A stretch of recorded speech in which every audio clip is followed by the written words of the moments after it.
up, Mr. Pomeroy? There's been a bad accident in the bar. Someone's been killed.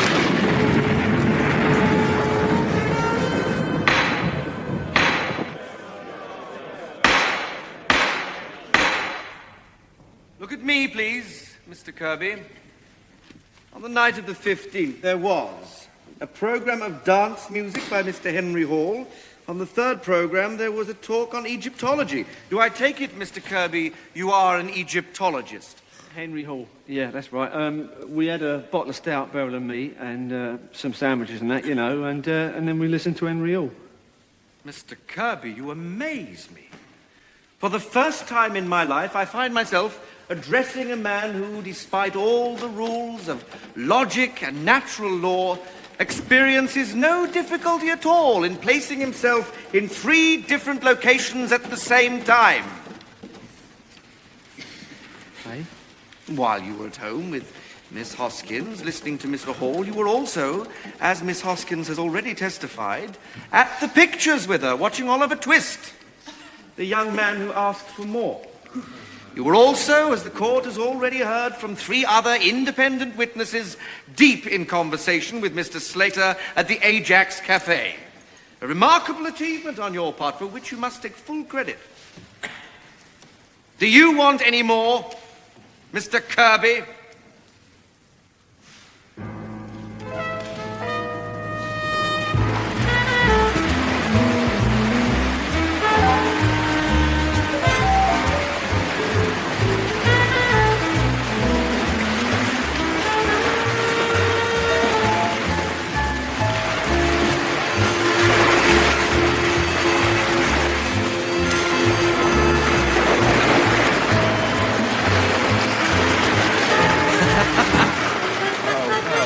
You.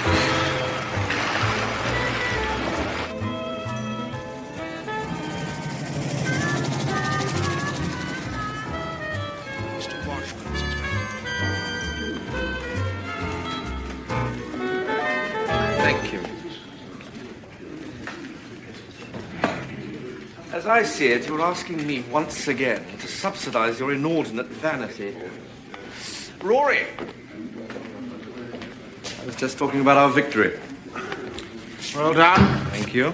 This is my cousin, Sebastian Parrish, whom you may have seen on the stage. Ah, how do you do? Hello. Are you going to risk it? I think I might. Thank you.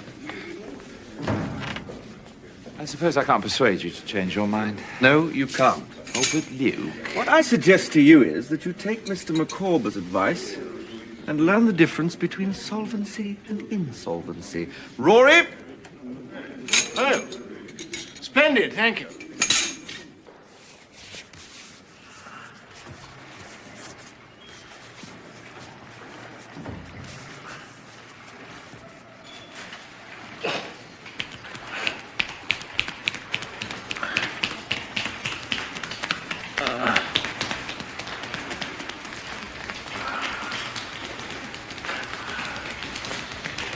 You have to give in to the pain. Enjoy it.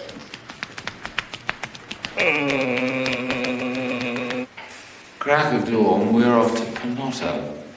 Cornwall, it's international. Yeah. I can't get away till Thursday. I discovered it during our Oxford days. I've been returning ever since. Seb here, Seb's friend Norman, who paints pretty pictures, and myself. Mr. Cubitt is a talented professional artist. Yes, of course. I trust you all have a wonderful time.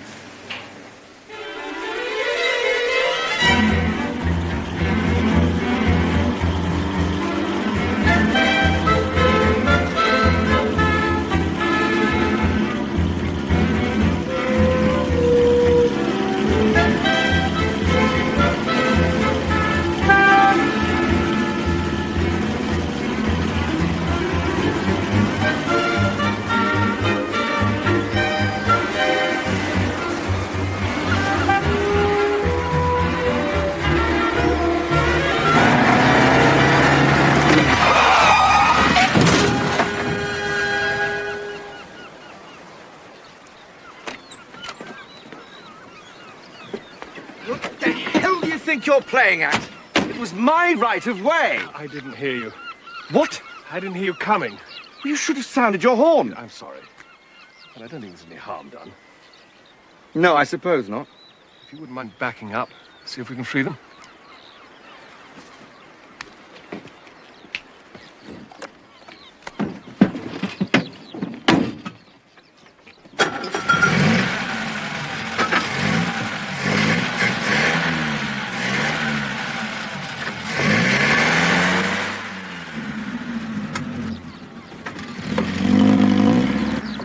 For God's sake, drive properly.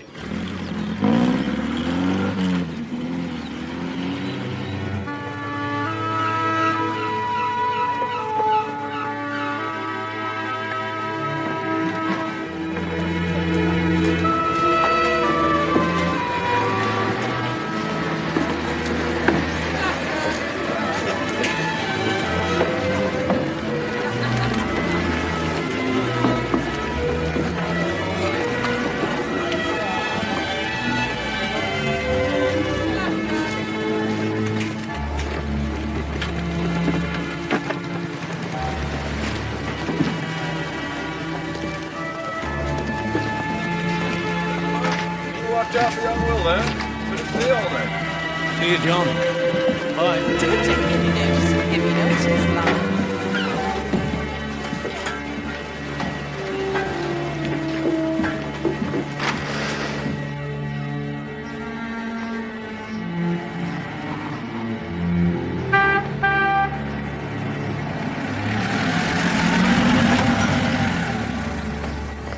Mr. Watchman.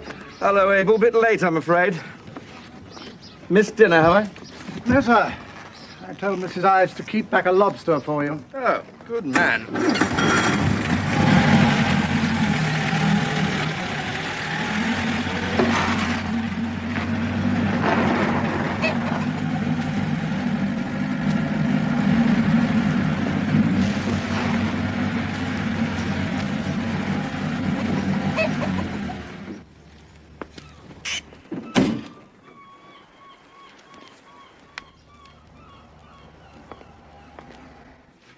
Come on, Will. Not with you on his mind, Daddy. Take no heed, Will. There, see? Perfect. That's our game, I think. So it's your round, eh? Best of three, Alec, remember? Don't count your own shift, Will. Hey, I wouldn't want you being down in. I doubt if you'll hit the board. Well done, Will. Say what I like, and you can take it how you like.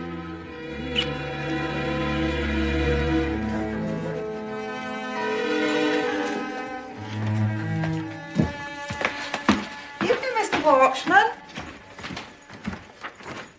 Welcome back.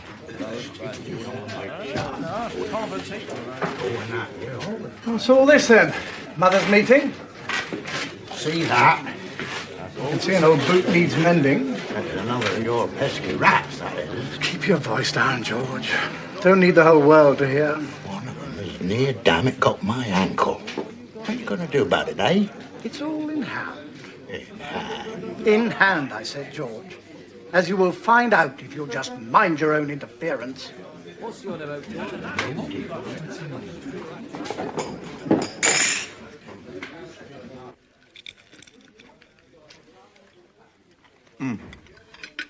This was worth motoring 200 miles for.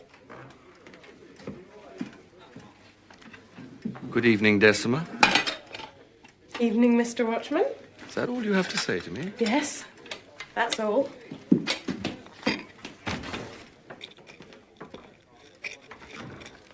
Pretty, isn't she? Very. What, even prettier than last summer? I do hope you're not going to be a bore, Sebastian. You know, if the girl could do it, she'd make quite a presentable Juliet. Oh, would she? To your Romeo? Well, I don't see you playing opposite her. Mercutio, maybe. Anyway, Luke, this summer she only has eyes for her very handsome young fisherman, which is all that her father wants. So everybody's happy, eh? I think Decima is old enough to decide for herself.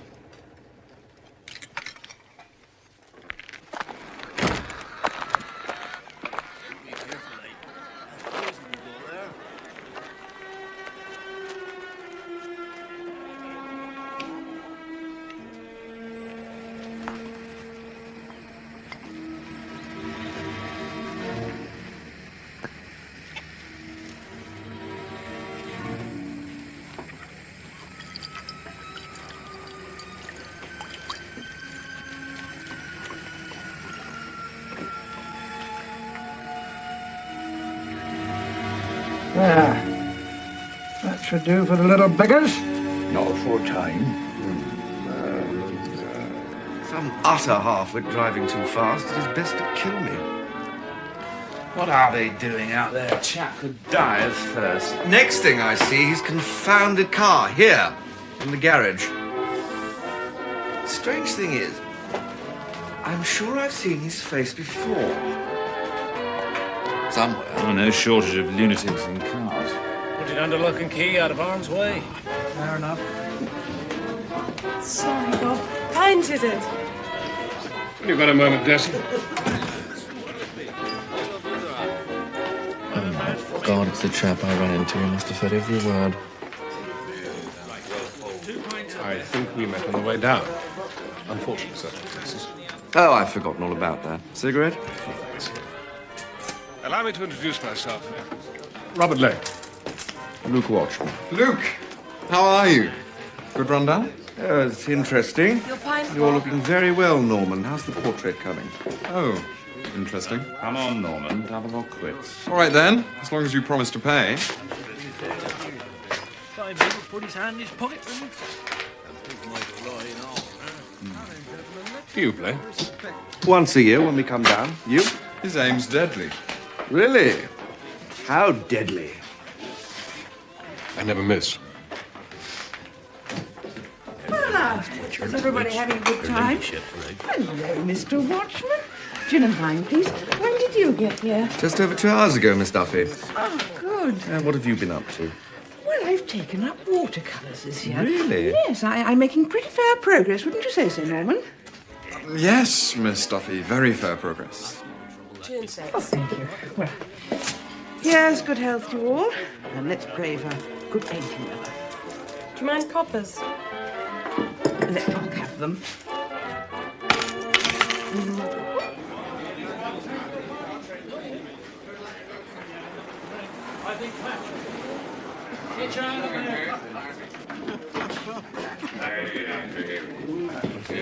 Yeah. She wouldn't do it.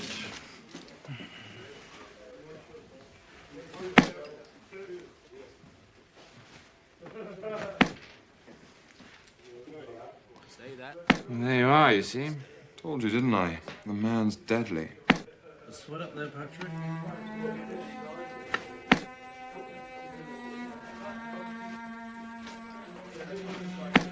Oh, well done, Patrick.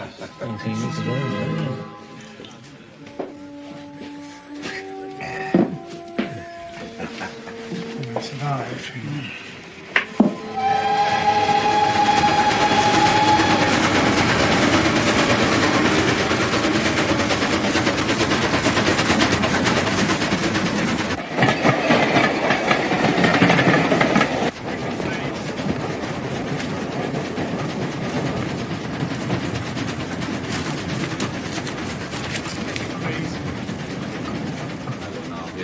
First witness, Dr. Shaw.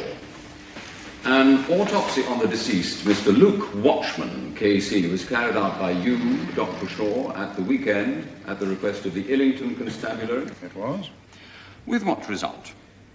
The main finding was a grain and a half of cyanide in the blood. Enough to cause death? Half a grain would have been sufficient. The index finger of the right hand had been penetrated to the bone by the dart, virtually pinned to the dartboard. But there can be no doubt death was caused by poisoning.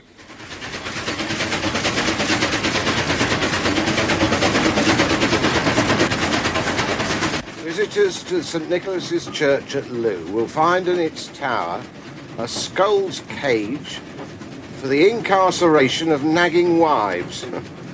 Bet that's worth looking at. You're not married, Brer. Anyway, it's 30 miles from Penotta. Sorry.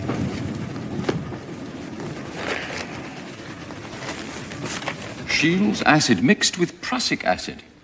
For the extermination of rats on Mr. Pomeroy's premises. Mr. Bartram, did you hand over the substance direct to the purchaser? No, sir. Mr. Parrish came into the shop on Thursday afternoon, acting on behalf of Mr. Pomeroy. He said the rat bane I supplied previously was ineffective. Would I please ginger it up a bit?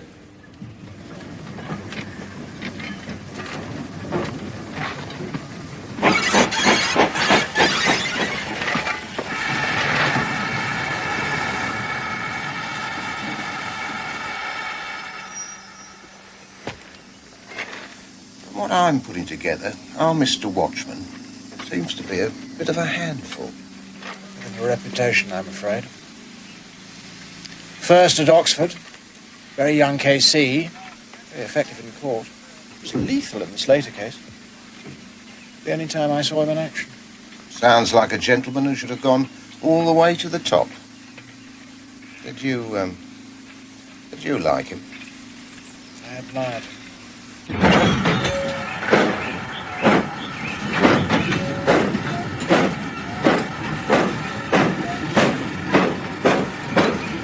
Superintendent Harper, would you tell the court the results of certain forensic tests, namely to the pieces of a broken glass from which the deceased drank brandy, and to a bottle of iodine which was applied to his pierced finger?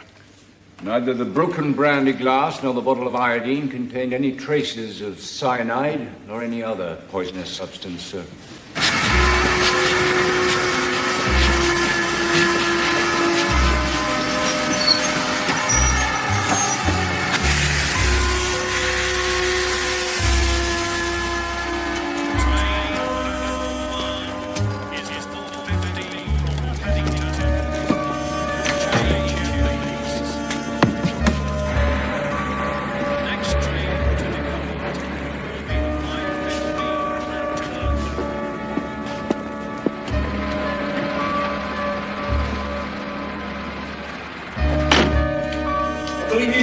Professionally.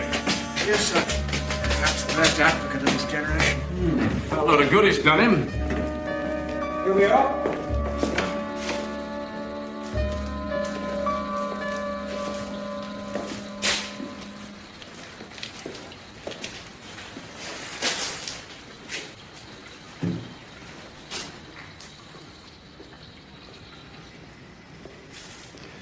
I suppose the coroner brought in an open verdict.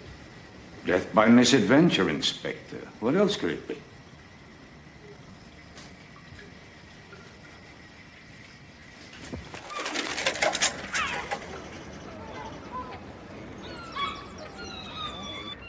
Having to close my private bar's bad enough.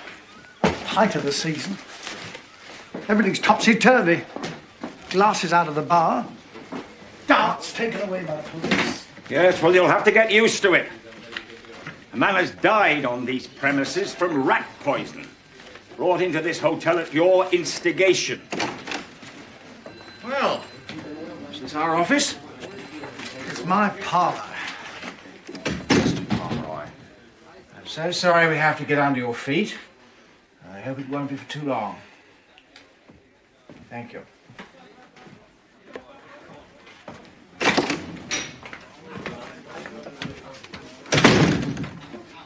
You taking their cases up? Yes, 2 and 4, was that right? That's what I said. All right, no need to snap. Who's snapping?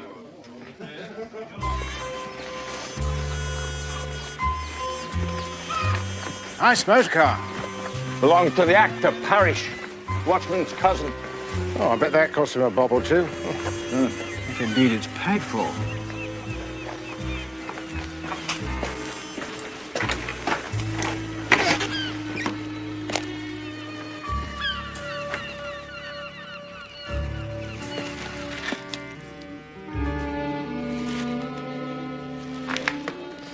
Fingerprints on the jar? Only Pomeroy's. How much of the poison was left? It was full. Oh, we've got the stuff in a bottle now, back at the station with the other things. You've had it analysed? Not yet, no. Well, I didn't think it was necessary. We know what it was. Do we? Well... With respect, sir, I think perhaps you should have your lab boys look at it right away.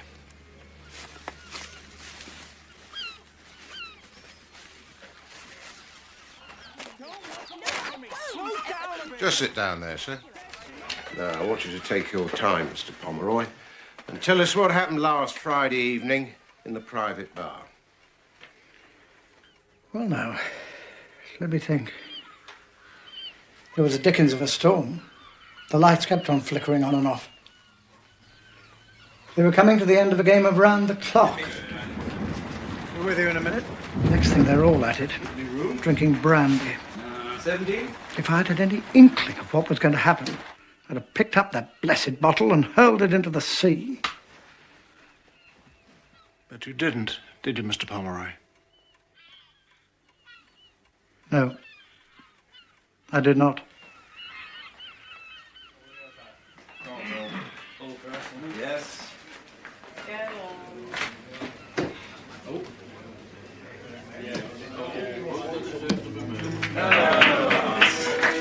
I calls for a drink on the winning team. What'll it be? Well, I declare the drinks are on me.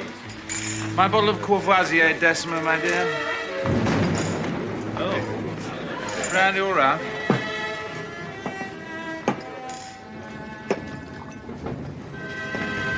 Time we had a new road in this place, if you ask me. Blooming government talking about utopia for the masses. Equality and all that malarkey. And you can't even get into the village on a wet day without driving through a flood. Come on, George. Things aren't that bad. What were you saying? Fetch some candles for the private, Desi. Look sharp. Oh, that's better. Now then, who hasn't had any? Will. Here you are. What about the other half, Dick? I'll be on my way. Shan't stop out on nothing else. Just down the bottom, back up this way. I'll stop in again and have it then. Rather M than me. Just in case. What a good idea.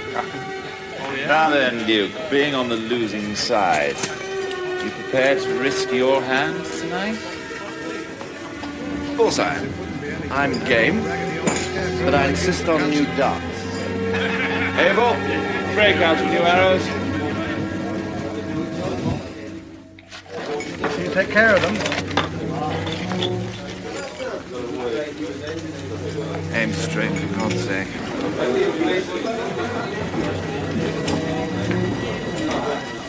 Other night, Patrick.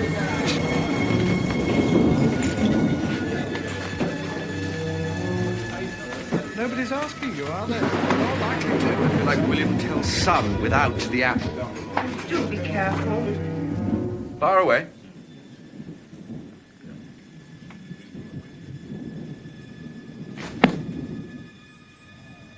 Still Luke?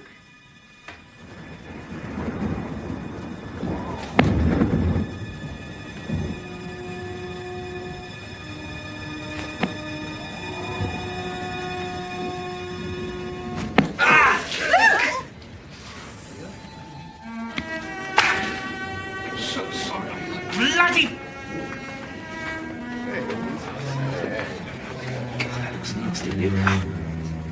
Light the candles. Please. Just get me something. Always the same. Lights go out, everybody panics. Can't be that bad. Nobody's thinking. If you don't want to help, keep About out. some light in here for the proletariat. Just hang on, George, will you? We've had an accident. Can I help? I used to do bandaging with the St. John's. Let's see, is there any iodine? There. Is he okay? Give it a good cleaning. Will, brandy.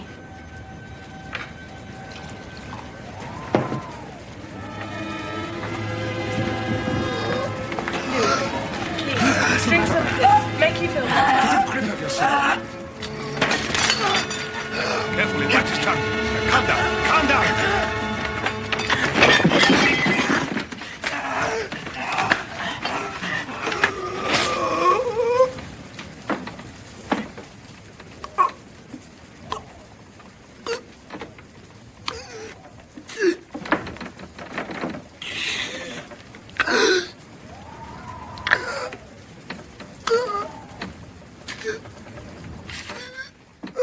So I told Desi to phone for a doctor.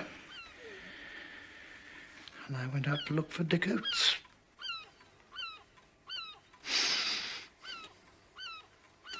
Thank you, Mr. Pomeroy. Sorry to have taken up so much of your time. Oh, you're welcome. Well, if there's nothing else. Nothing else.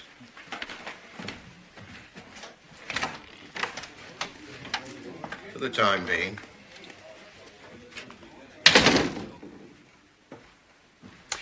So, time to look under a few stones. See what's crawling underneath. I thought it was time for lunch.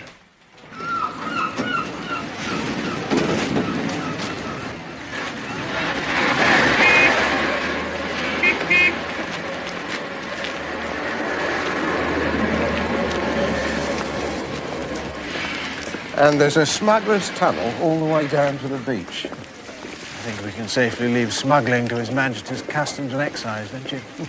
Yes. Oh, sorry, sir. Aha! Our matinee idol.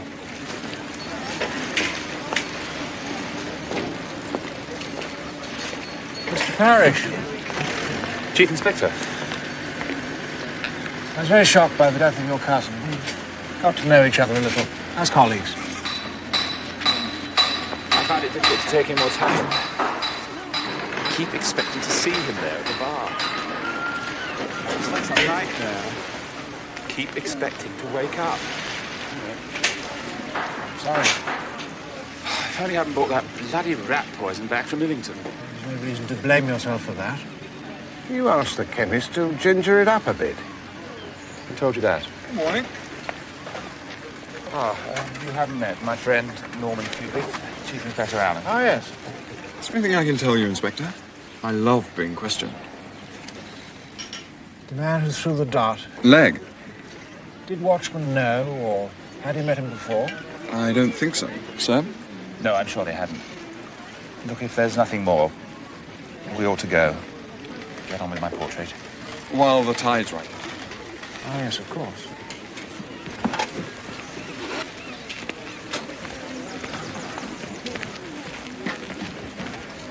Well, Mr. Parrish seemed very distressed at the death of his cousin. I nearly cried my eyes out.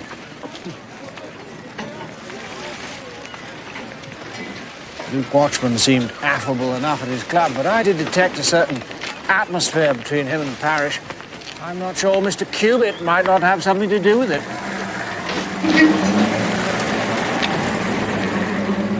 Where's Mr. Legg off to?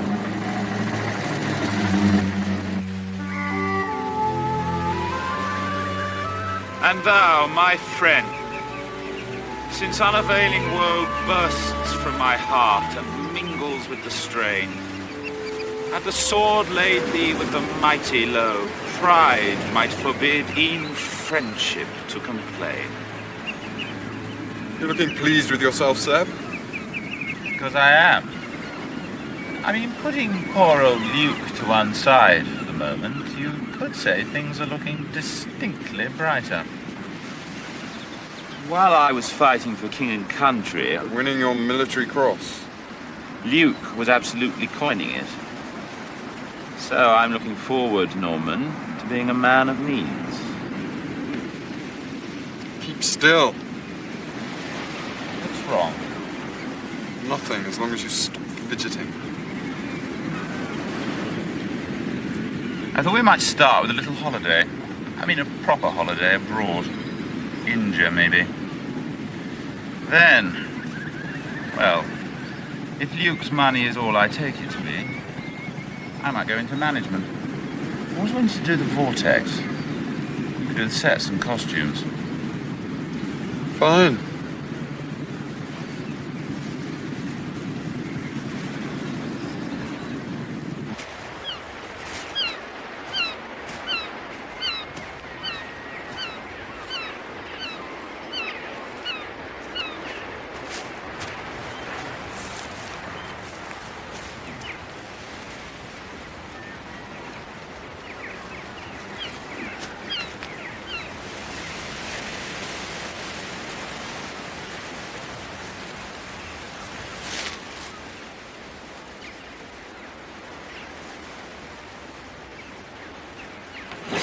And I bought my boat with a gratuity. Probably paid over the odds for it. Bit different from flying hurricanes, eh? It's a lot safer. Most of the time.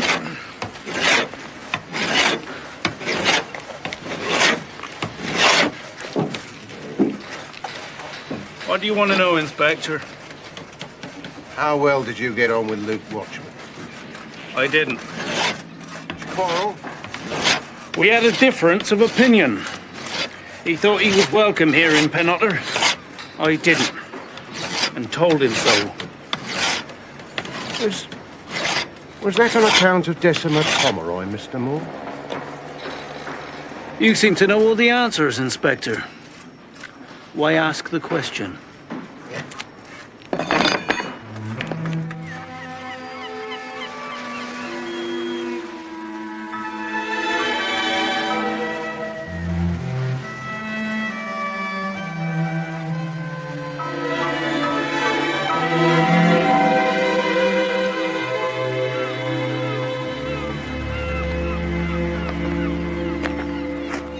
Miss Duffy.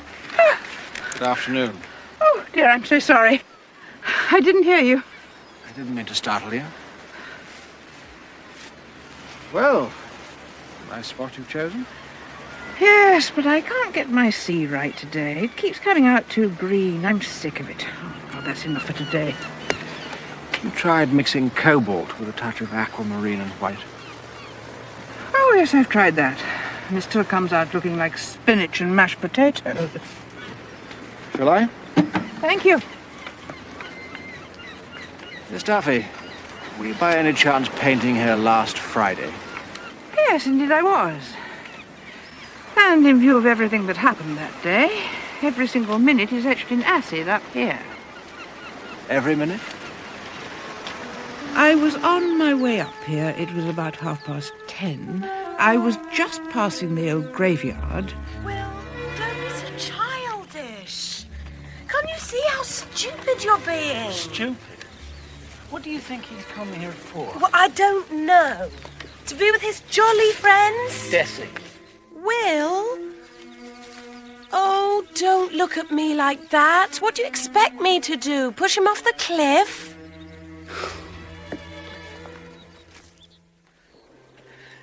Good morning. Morning.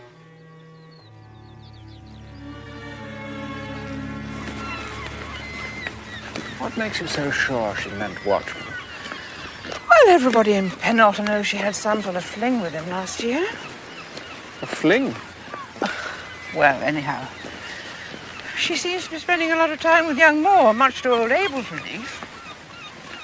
He'd rather a local man than some sophisticated London barrister. Lord, yes. He'd had some sort of power over her. Power? Yes, he'd really got to lift his little finger, and it wasn't just decimal either. Just a few things to settle first.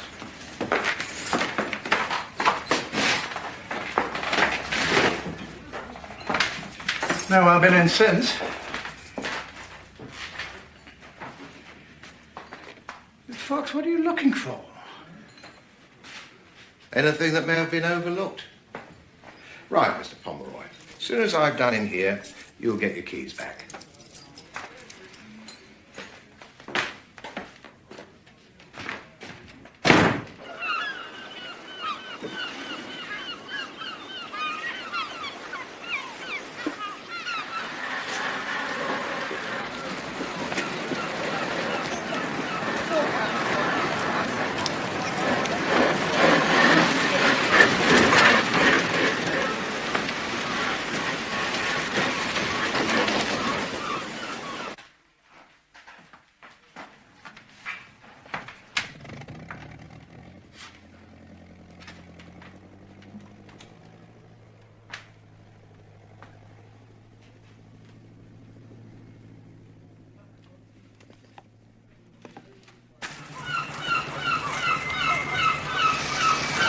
Good afternoon, Miss Pomeroy. You're from Scotland Yard, aren't you? Yes, I am. I imagine this must be quite a change for you after the hurly-burly of Oxford. It's different. Inspector, I know why you're here. Why don't you just ask your questions? Very well.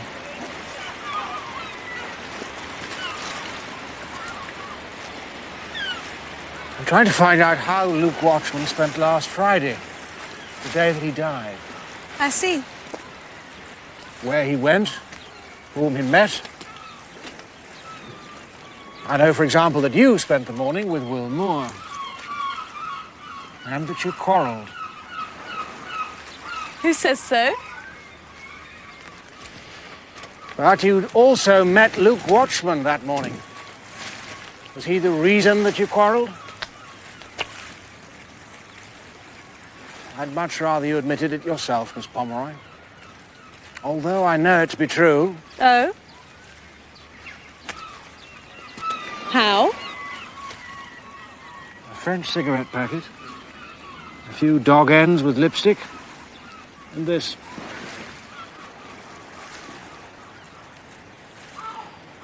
It's yours, I think. How very clever of you. So? Would you please care to tell me what happened when you met Luke Watchman that Friday morning? It can't matter much now, can it? Now that he's dead? It might. I usually take a walk along the cliff in the morning. I just got to the headland and Luke called out to me. Decima?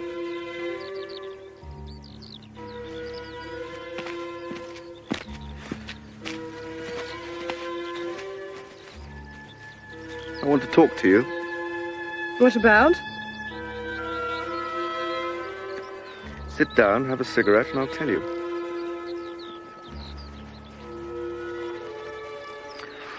This refugee outfit of yours. Thinking of joining, are we? Hardly. Decima, you can do anything you want. Why waste yourself?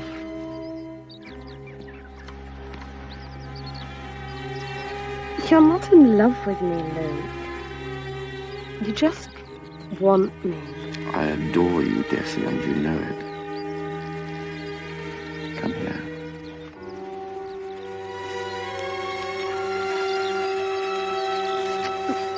Luke, it's over. Is it? Leave me alone. I wish to God you'd never come back.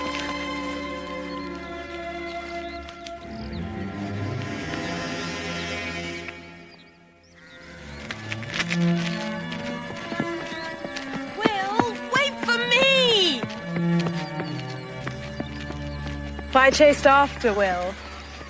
But of course he'd seen me and Luke, and there was a terrible row. Which you've now made up? Yes, I think so.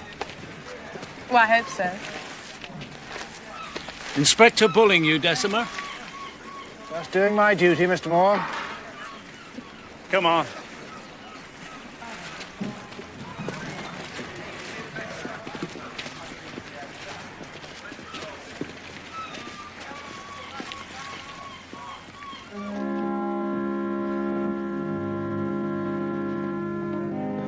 Luke loved this place. He was happy here.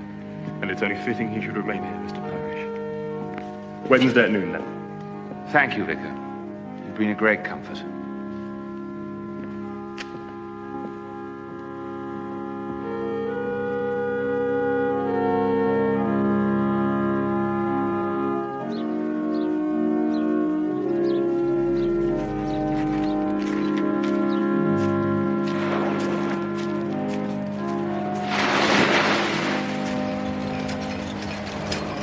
Exactly are you looking for, Brad? Well, there should be a massive rock over there in the shape of a woman, more or less. There isn't. Very disappointing for you. Do you think we could get back to the private bar? Oh, yes, of course. The wood box. By the fireplace? Yeah, stuffed with newspapers, stinking of brandy. Brandy? Interesting. Yes, that's what I thought. Anything else? Oh, yes. According to the legend, that headland is where Eutha Pendragon, the father of King Arthur, met Igraine, the beautiful wife of the Duke of Cornwall. You can just imagine it, can't you, sir? So flashed and fell the brand Excalibur, the day he dipped the surface rose an arm, clothed in white samite, mystic, wonderful, and caught him by the hilt and brandished him 3 times and drew him under the mere. Thought a mere was a lake, sir. Nothing gets past you, does it, Rat? Come on.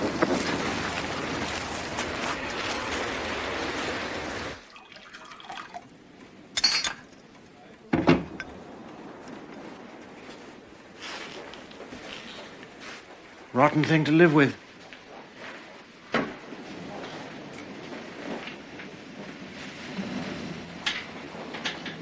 Seeing man in full health suddenly die when you've thrown the dart. A damn silly trick. I should have tried it. I can imagine what they've been saying to you. I could feel their suspicion down my neck like a draft. Whose suspicion, Mr. Legg? Abel Pomeroy, for one. See, Chief Inspector, I'm a pacifist. And since his daughter Decima sympathizes, he blames me. He thinks I turned her against him. Perhaps. But I think we should concentrate on the death of Luke Watchman. Must have moved his hand. He must have done. I had nothing against the man personally. I hardly even knew him. If I were you, Chief Inspector, I would be making inquiries as who stood to gain by his death.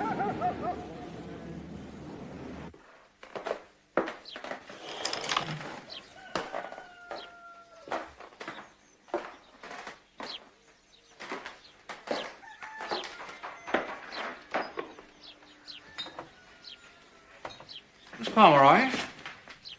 I'm sorry, I didn't mean to startle you. The Chief Inspector would like to go over what happened Do we last have to Friday go over night. it all again? I'm afraid we must.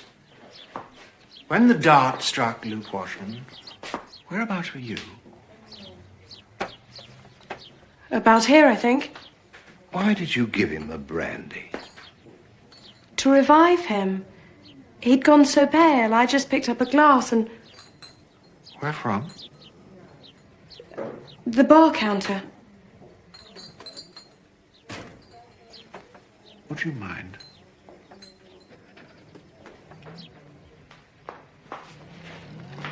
Whose glass was it? It could have been Sebastian's. I don't know.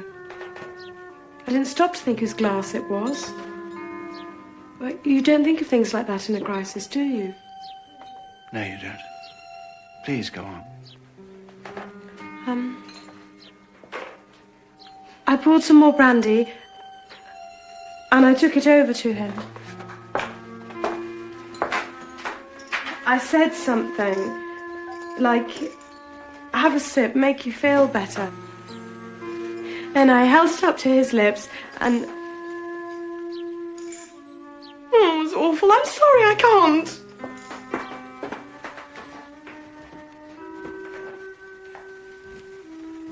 Just forget about us, miss. Try to remember what happened.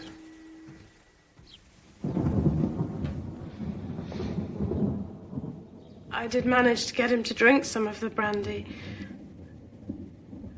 I think he was struggling to say something. I can't be sure.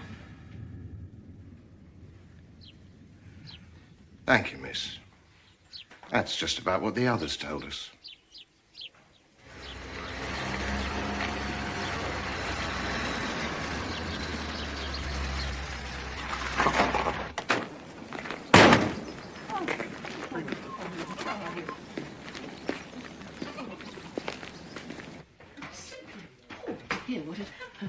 Close the private bar.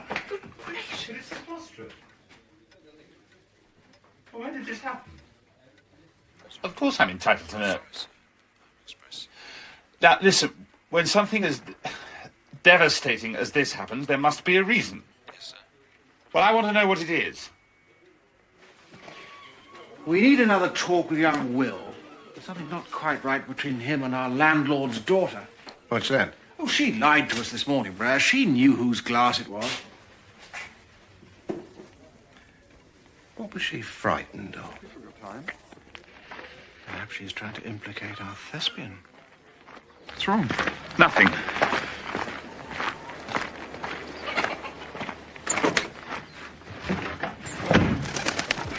the matter? I'm thinking of cutting this so-called holiday short. Getting out of here. Why? Because I've been on to Luke's solicitor. And? And I just heard how cousin Luke liked to have his little joke from beyond the grave at my expense.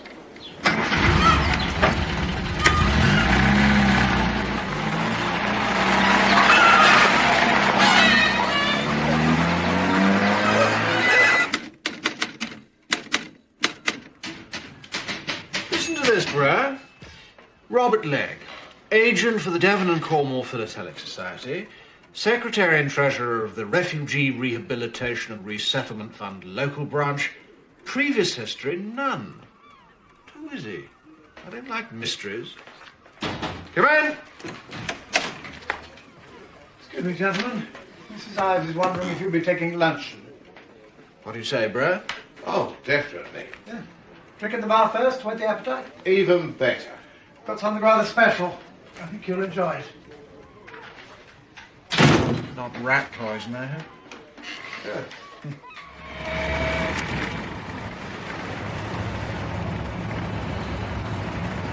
As my next of kin... He's left you all his money? No.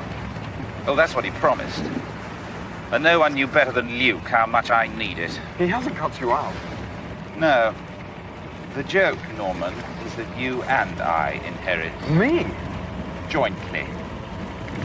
I hope you find it amusing. Why me? Oh, I can think of several reasons.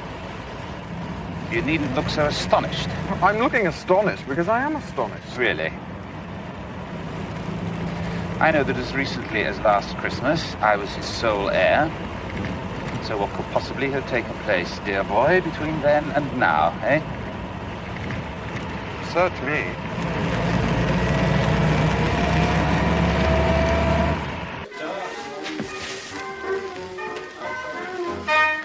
There you are, son. That's a fine dry sherry, that is. Indeed it is. Very kind of you. Good health to you, gentlemen. And to you. Nectar. Oh, very nice. I'll do them if you like. That's no trouble. Just tell me who... Bessemer, get a decanter for the gentleman's sherry. Excuse me, if Mr. Legg can spare you.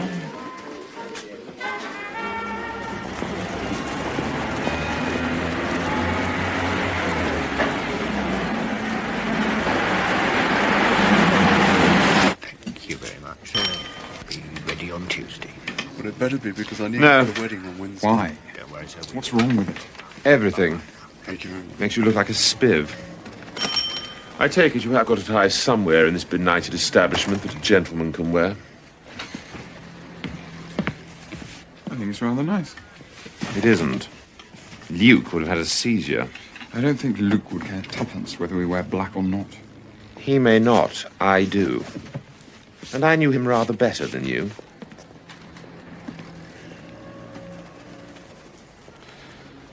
Better. Fractionally.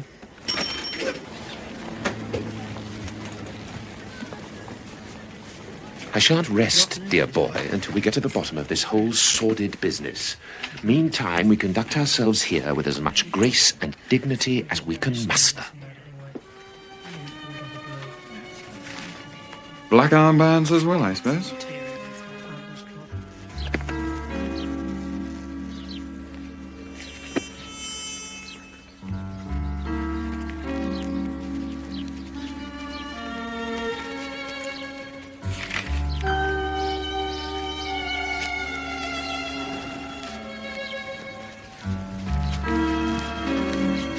May we join you, Mr. Legg? Help yourselves. Thank you. Do you know, I've always found this interesting, but I've somehow never found the time. Well, you need time, all right. Never interested me until... well, I became ill. Oh, bad luck. Very ill. Then I had time on my hands. 7 years. Long time out of a man's life. So, what brings you to this part of the world? Well, I came here to regain my strength. Plenty of Cornish pasties, eh? I got hold of the Philatelic Society and landed a job as their agent for Devon and Cornwall. And I do volunteer work for the refugees, which is no one's business but my own, Mr. Allen. No, of course not. Luke Watchman. What about him? Did you know him? Well, not socially, not to speak to, no. But I never forget a face. I recognize him straight away. Oh, really? He didn't recognize you? Well, why should he? Oh, it was a long time ago, early years of the war. He was a sharp young barrister on the way up. At someone's party. I see. Well, there didn't seem to be any point to mention it the other day. Luke Watchman, KC, legal bigwig in his world, me in mine.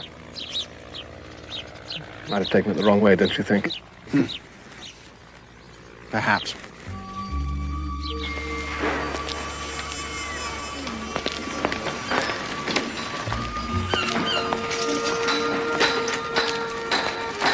Miss Pomeroy, good afternoon. What is it? I was wondering if you could help me again. Maybe?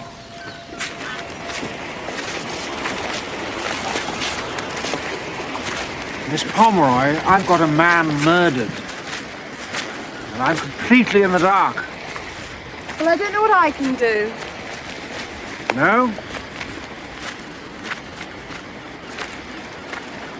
I was wondering if you might tell me... Tell you what? Whatever it is that's troubling you.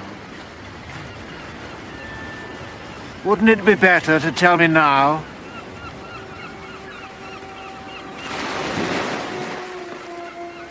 It was Friday morning. After Will and I had quarrelled about Luke. Will was in the garage yard.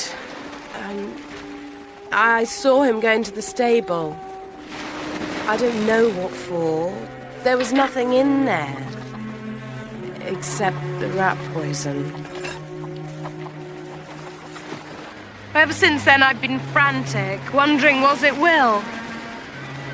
Thank you. But haven't you something else to tell me? The brandy you gave Luke Watchman.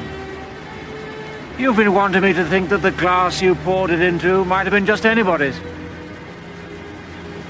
But that isn't the case, is it? It was Will's glass, wasn't it?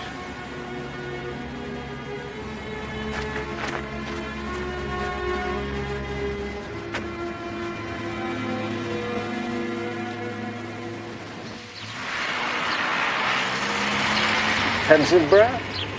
No, sir. Angry. Well, with myself. Trying to call something to mind. I can't get there. It's just... there was something that should have been there and wasn't. I can't remember what.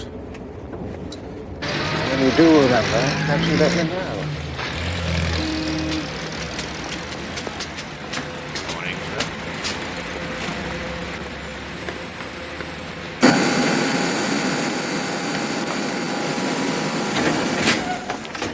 It's a bit embarrassing, Chief Inspector.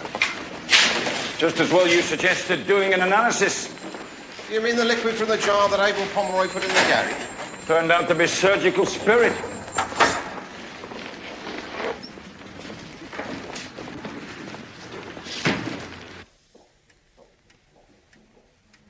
Look on the bright side, sir.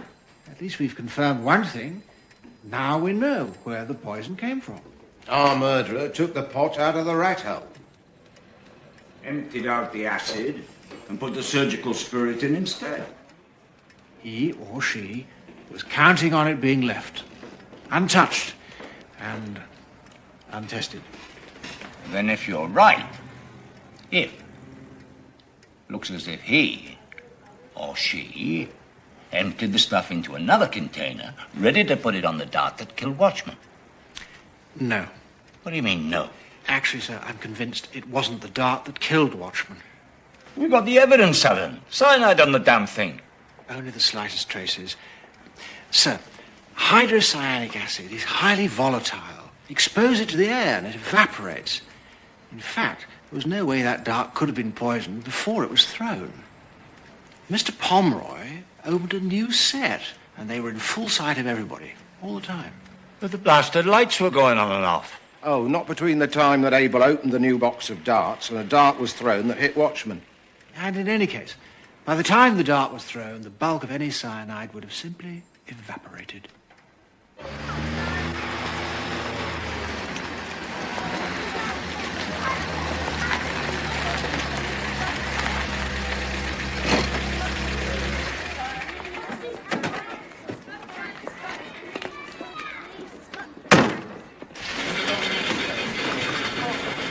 After the candles were knocked over and the whole place was in darkness, somebody... The murderer. ...picked up the dart, smeared it with poison. Incriminating Legg asked for each thrown the dart. Exactly. So the question remains, how did the poison get into Watchman? That dog. That's what's missing. The collection box.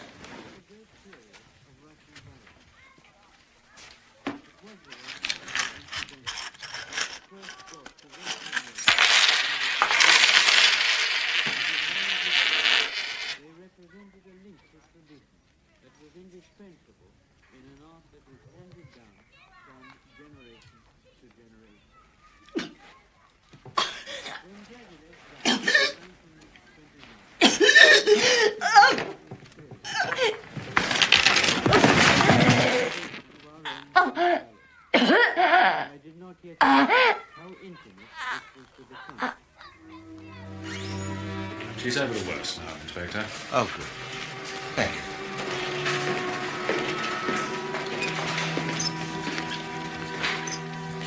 Mrs. Freeman, I can't tell you how sorry we are about this.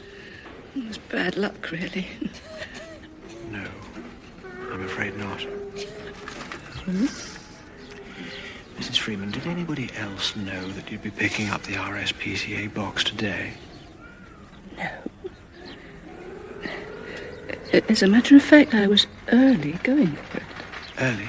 Because of the holidays. I usually collect them at the end of the holidays. You must have been surprised to find a bottle.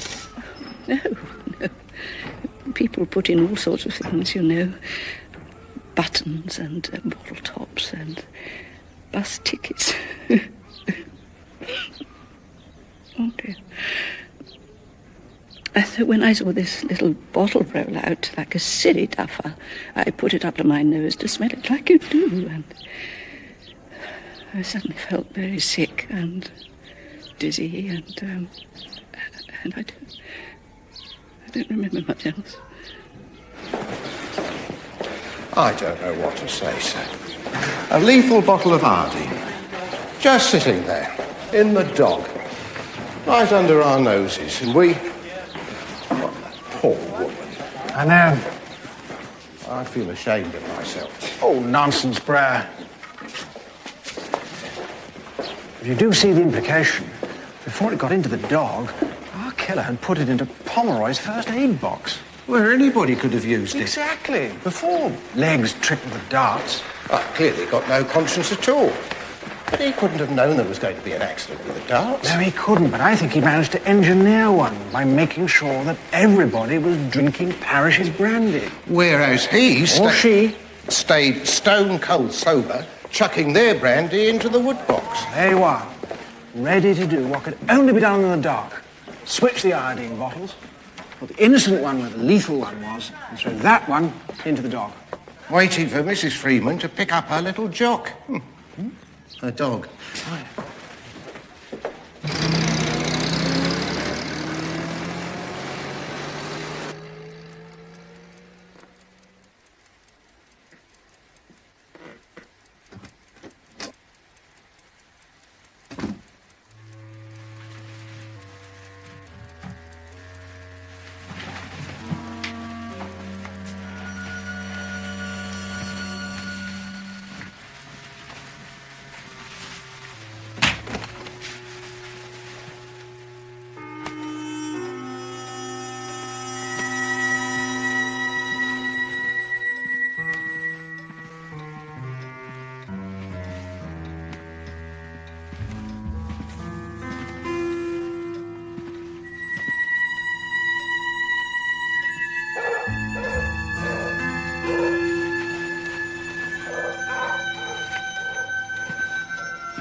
Implore you be at usual place tomorrow, 8:30 a.m. Must talk.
Whatever you want, just tell me and I'll do it.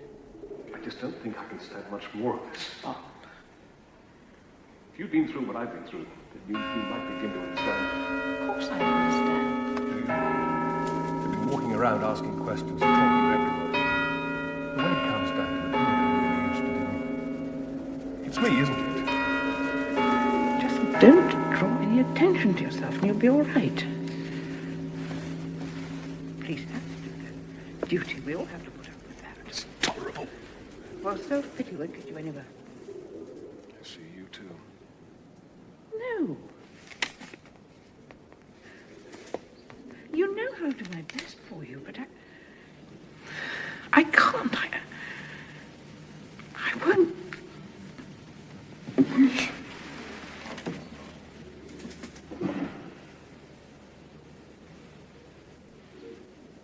Bob, you know how much I feel for you. Why can't people leave me alone?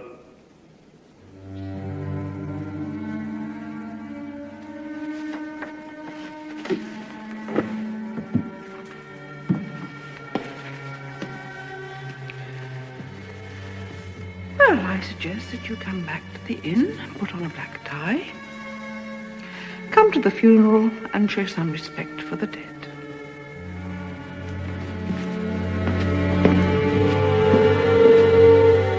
Man that is born of a woman hath but a short time to live, and is full of misery. He cometh up and is cut down like a flower. He fleeth as it were a shadow, and never continueth in one stay. In the midst of life we are in death. Of whom may we seek for succour? Which one's the But of killer, thee, Brad? O Lord. Who's the Before front our runner? sins art justly Well, I know which one I'd bet on. Yes, I know. Yet, O Lord God most But they all had motive. O Lord most Most of them mighty, had opportunity. O holy and most merciful I wouldn't Saviour, rule anybody deliver us out. not into the bitter pains of Including the ladies. Including the ladies. Thou knowest, Lord, the secrets of our hearts. I was wondering if our young fighter pilot wasn't too good to be true. Even Pomeroy. Too true to be good. Oh. Shut not Thing is, we don't have a scrap of solid, incontrovertible evidence against any of them. Lord most holy, O God most mighty, O holy and merciful Saviour, thou most worthy Judge eternal, suffer us not, at our last hour, for any pains of death, to fall from thee.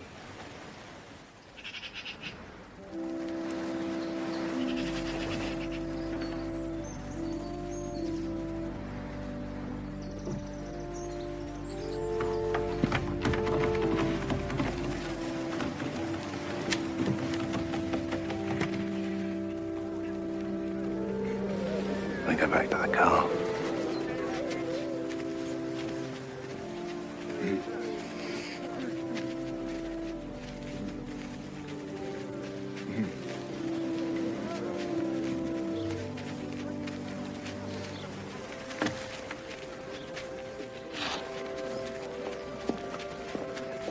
Not quite the abbey, but I think it'll work off rather well. Don't you? He was to Cubitt currying favour with the aristocracy. I'm sorry? Oh, didn't you know? She's poor old Donatel's sister. Irish peer? No one had even heard of him until he hit the headlines. He was convicted, wasn't he, of embezzlement and fraud? Bit of a coastal end. Got cousin Luke started. What? Well, why do you think the on Violet's so chummy, eh?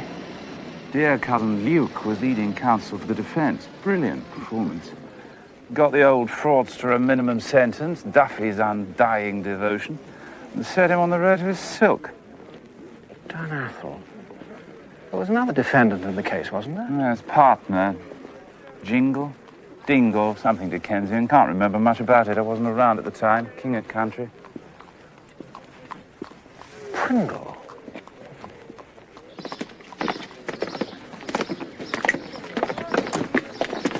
Oh, it's only to be expected. Villages are like that. Close community. They're getting restless. Trouble? Who knows?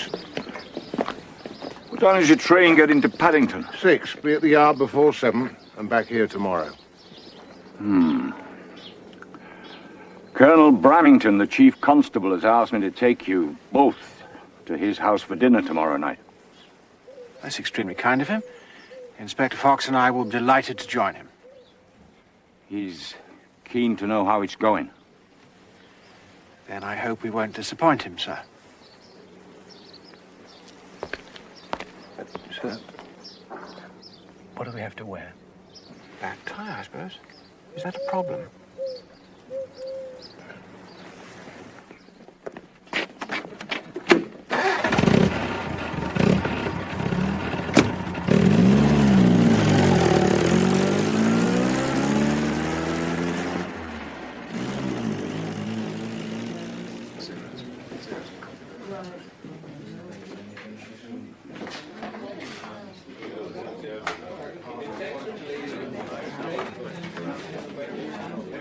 Not like some of his friends, in my opinion.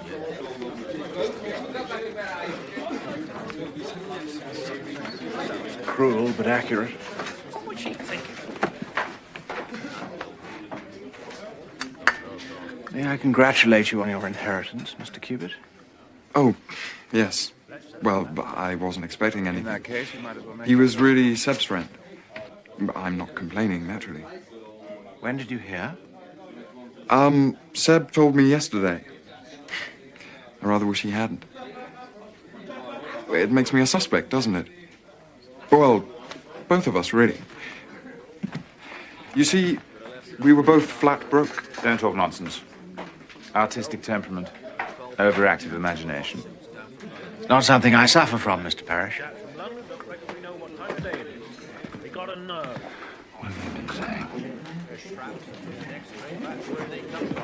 We may have just come from his funeral, but I want to know when this inquiry's going to be finished. Oh, he's got a point there. We're all sick of it. So why don't our sleuths get on with It was clear. Ladies and gentlemen, I can understand your feelings, but this is a murder inquiry. These things do take time. But I can promise you one thing. I shall find the murderer.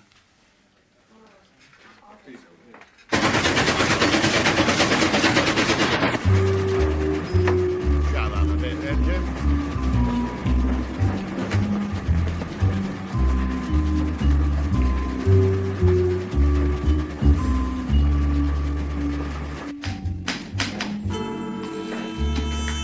Evening. Oh, Jenks. I'm sorry to bring you in, but Bailey's gone sick of us. And I need this dusty for Dad's sharpish. Photos? Usual drill, okay? No, thanks.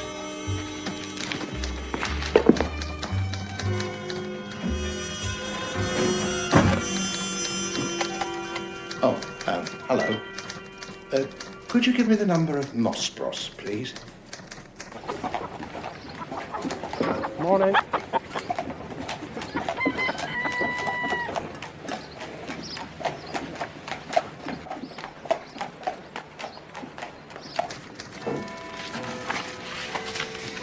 You see that? central pocket loop. Tinted arch, there, and there, a plain wall. This one, left index off the tonic bottle.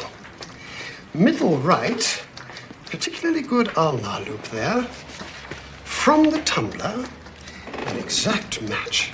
Yes, so who? Old Bailey, March 1941. Does that answer your question? It does indeed.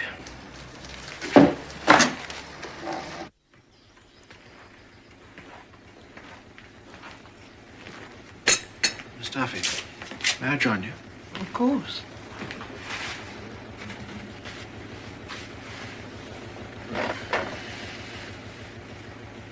Do you know, I didn't realize you were the late Lord Dunathel's sister. And I didn't realize that you were Sir George Allen's brother. You heard of my brother's trouble. His health suffered dreadfully. When he came out, he'd lost the will to live. Not so the brilliant young barrister who led for the defense. Luke kept in touch. I was always grateful for what he did. Miss Duffy, your brother was sentenced to 2 years imprisonment. His co-defendant, Alexander Pringle, got 7 years. Was that fair, would you say? Patrick was lucky. The family solicitors wanted the best defense. Luke Watchman was the best. He acted for Pringle as well, you know. Mr. Pringle wasn't so lucky, was he? I wonder why. Perhaps his face didn't fit. Or was there another reason? You seem to know an awful lot, Inspector. It is my business, Miss Duffy. You've been spying on me, haven't you? Well, I've told you all I know. And now, if you'll excuse me, I have other things to do.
You think it was me, don't you?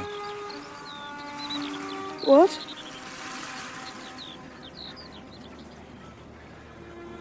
You think I poisoned him? No. Look, if we can't be honest with each other.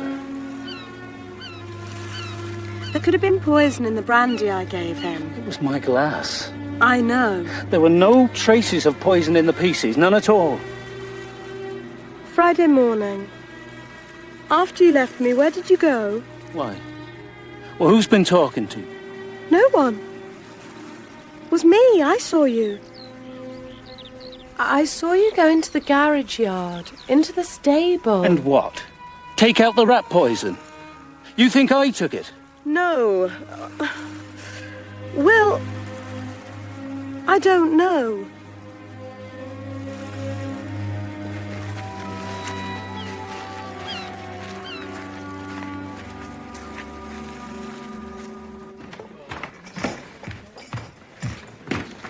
Mrs. Ives? Oh, Inspector Fox and I won't be dining in tonight. Oh. I'm sorry, we've been summoned by the Chief Constable. Oh, Colonel Bramington. Chief Inspector?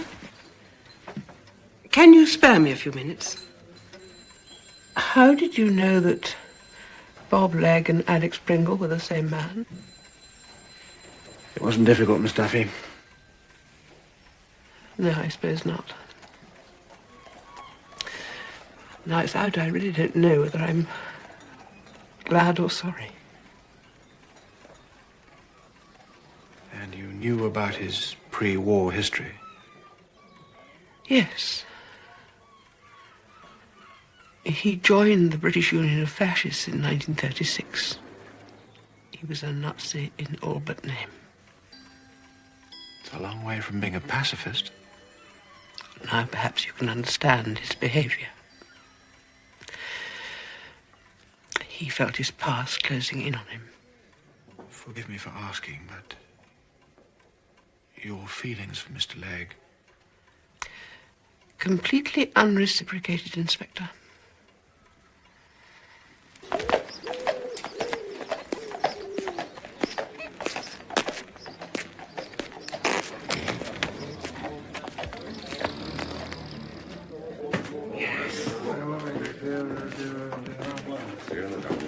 Spells disaster are difficult to beat. Yeah. Well, let's see. Yeah. Tomorrow? Okay. Thanks, Bob. Hello, Miss Duffy. Yes, you too, Biss. Is it finished? Oh, yes, it's finished. I think we can safely say it's over and done with. May I see it? I think it's wonderful. Nice of you to say so. But I'm glad it's finished. I've had enough of it. Desi, what happened to that sherry?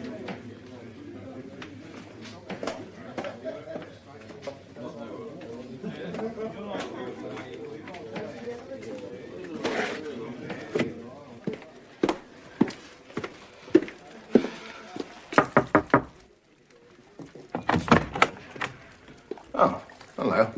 Your sherry, Mr. Fox. Oh, thank you.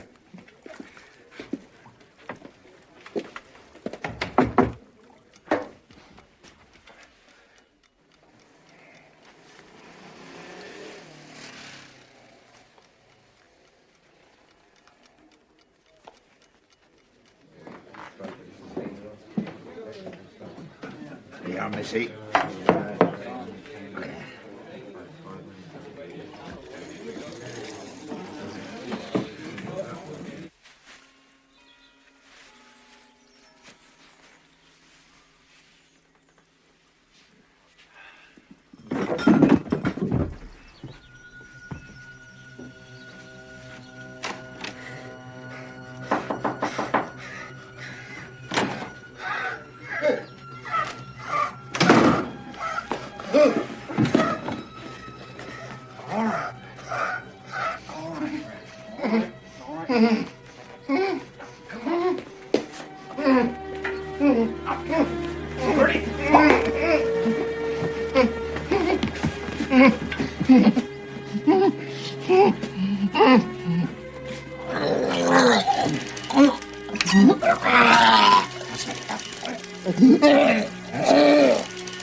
Money isn't everything in a woman like that. Won't make you a better thinker. All right, sir. Lock this away, please. Constable Oates. No one is to leave the premises. Is that clearly understood? Sir? Close all the doors. Somebody has tried to kill Inspector Fox. I can't believe it.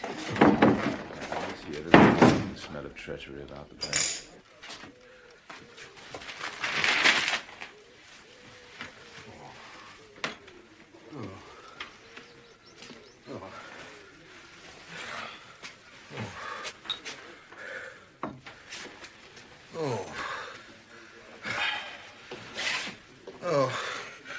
No. No arguments, Brer. Just till the doctor gets here. I don't want to see the doctor. I should have taken your advice. Huh? What? Gone home a couple of days ago. Chief Inspector or no Chief Inspector.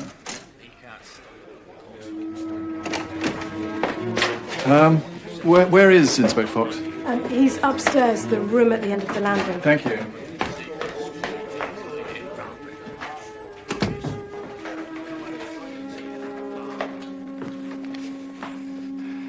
Could be here all night long.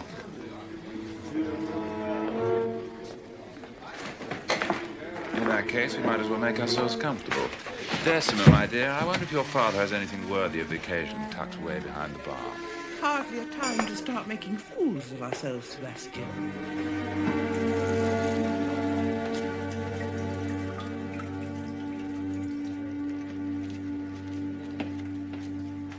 I should keep off the sherry in future. Just a little sodium nitrate, Inspector.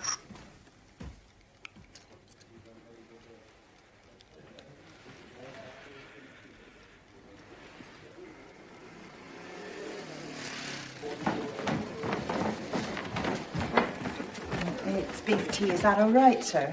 Yes, if you'll take it. It's nothing better.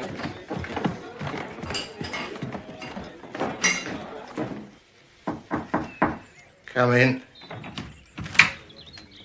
Sorry to disturb you, Mr. Fox, sir, but I thought a little beef tea might be in order in the circumstances.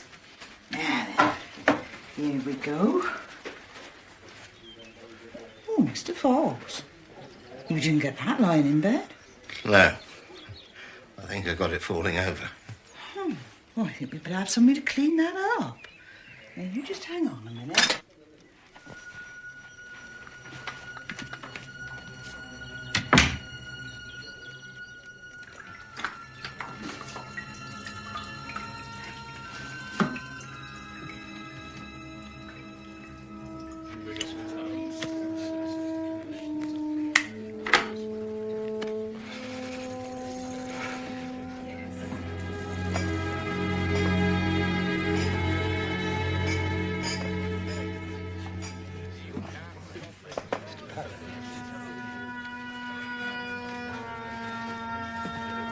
This is utterly ridiculous.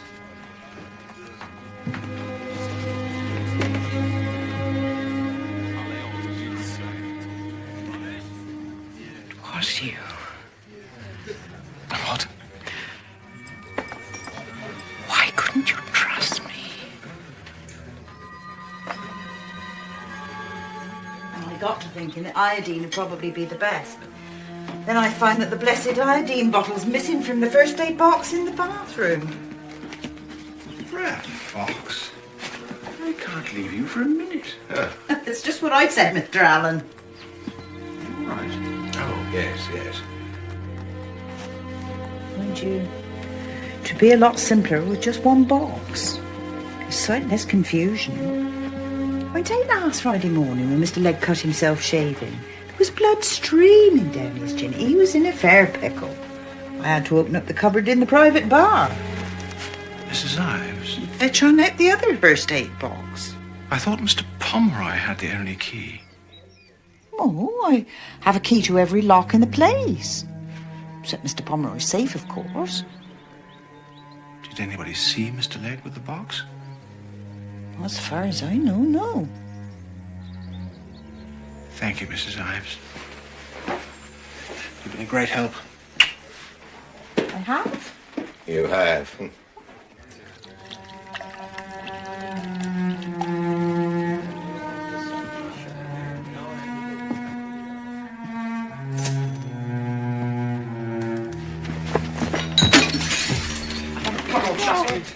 No, don't give us an air.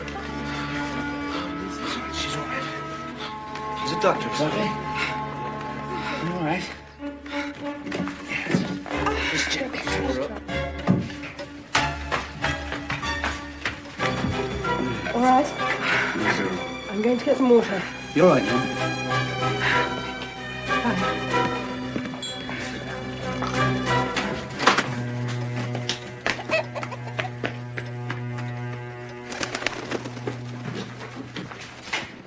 is it, Ed? It's Legg, sir.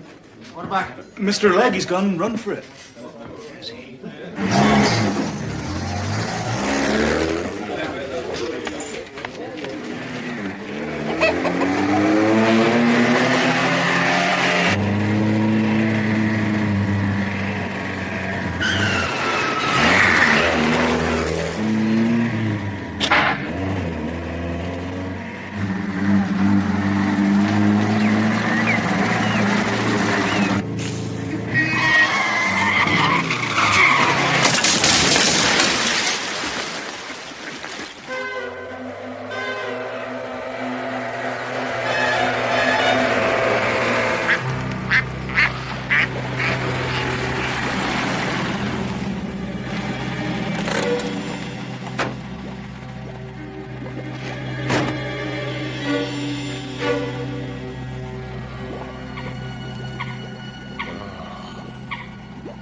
Take him into the parlour.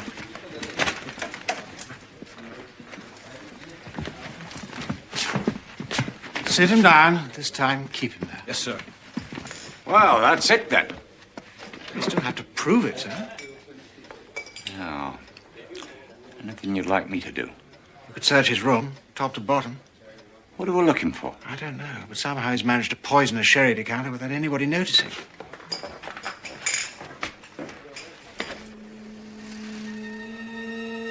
This is an outrage. You do know that, don't you? Oh, yes, sir. A terrible outrage.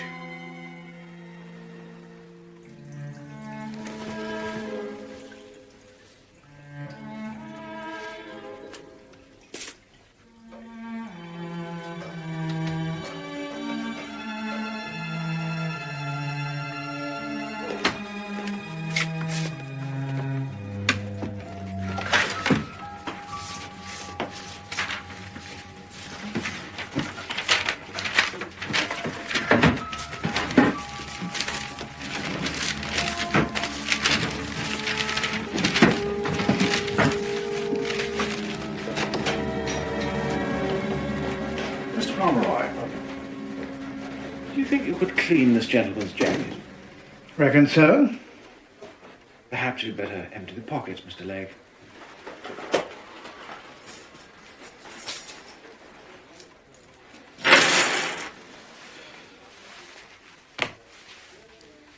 You can't keep me here.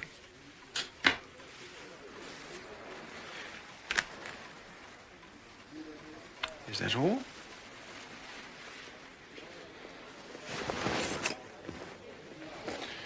Thank you, Mr. Pomeroy.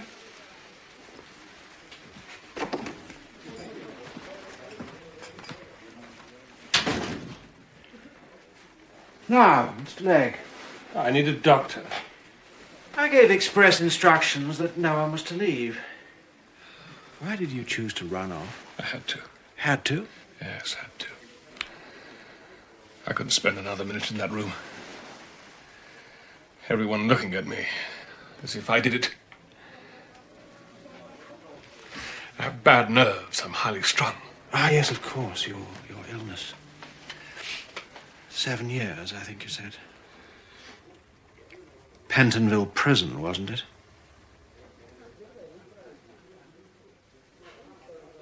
I don't deny my prison sentence. Grotesquely unjust though it was. It was 100 times worse than any illness. Donathel should have rotted in that prison until he died.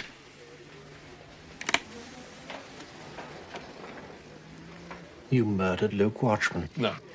Because you believed he got Donathel off with a light sentence at your expense. He did. By shifting the blame onto you. He did. And all the time with that damn smile on his face. Perhaps you murdered him because you feared he would expose your past as a Nazi sympathizer.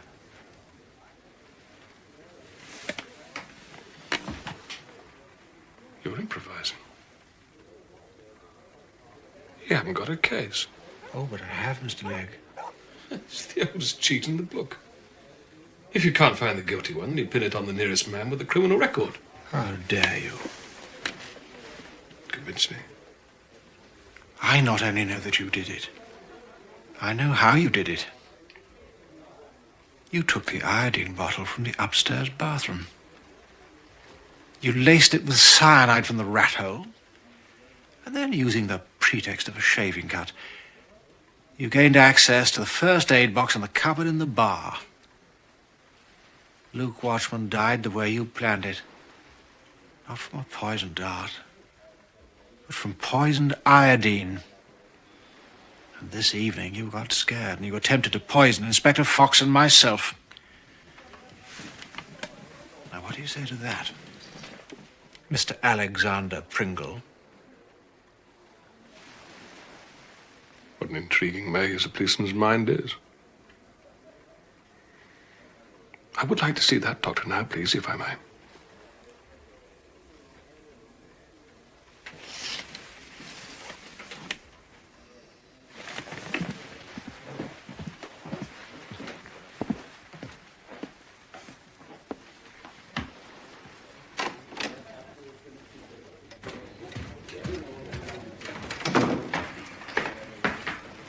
Any luck, Superintendent? Nothing. I'm afraid he's got the better of us. Best I can do, Mr. Allen. Thank you, Mr. Pomeroy. There must be some way we can hold him. Give us more time. I don't see how, sir. He's guilty of murder and attempted murder, and I'm going to have to let him walk out of there.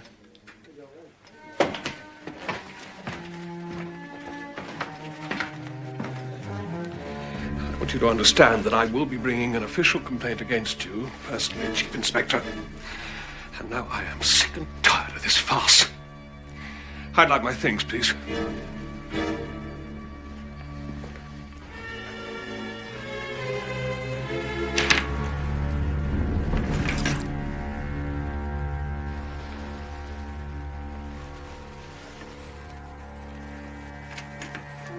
It's my pen. I'm sure it is.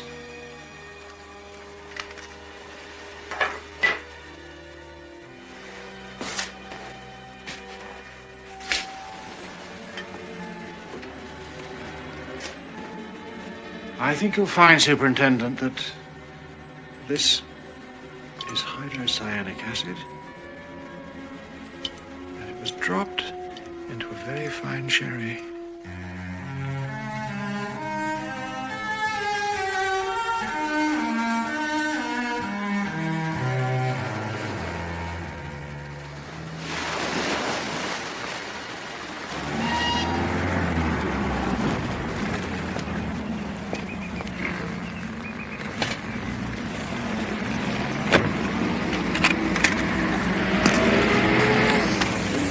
Goodbye.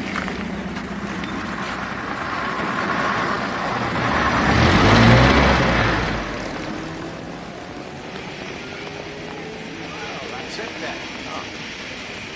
You're welcome. Thank you very much.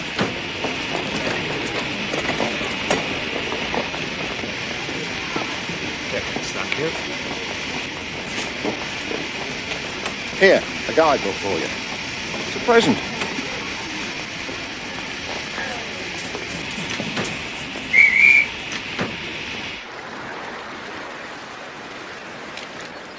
Will, can you ever forgive me for not trusting you? I love you.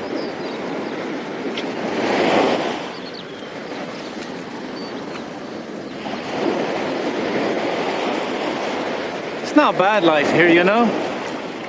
And there are worse ways of making a living. As Luke said that I was wasting my life. I should better myself. You know, it's an awful thing to say. But now he's dead, I feel quite free. He'd never have married you anyway. You'd never have been good enough for him. Pig!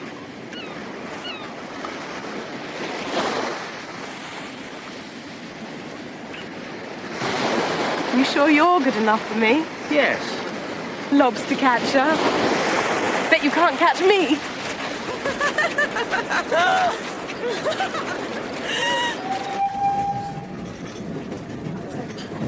So what's in store for Mr. Parrish now? Resting? Haven't the faintest. Could say Legg did Sebastian a bit of good, indirectly. And me. Do you know Legg must have had watchmen in his sights for a very long time? Poor old Luke. Legg was an opportunist. An improviser. Just talking about Legg. Do you know he must have waited and waited until he saw his chance? Doesn't bear thinking about. Now, I must get back to my own compartment.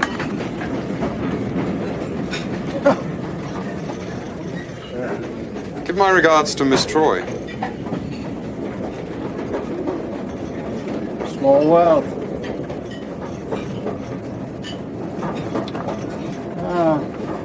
Well, there's our man. He was a man who created his own darkness.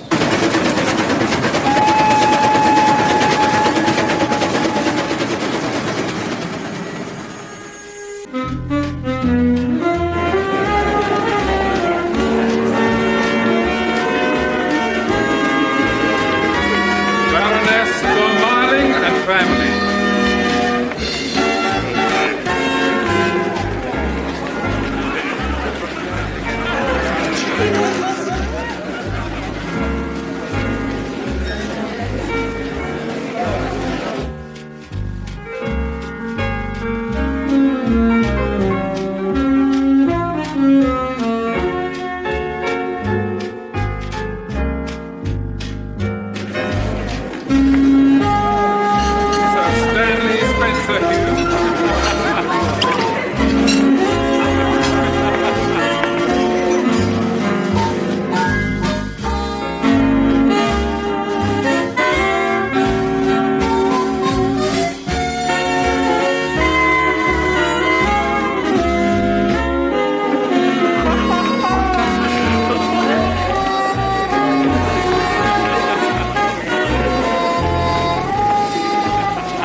They're going to kill you.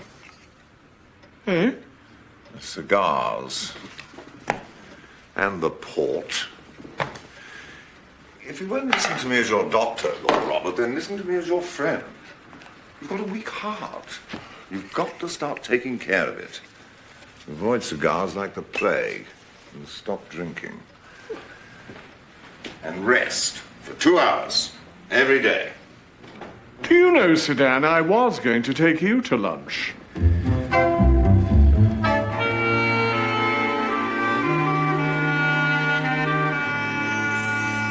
Tell me, Miss Troy, what are you going to call it?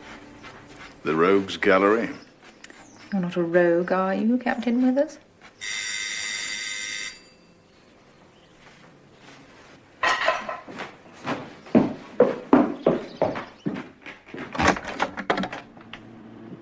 Hello. What are you doing here? This exhibition of yours. You can't come, can you?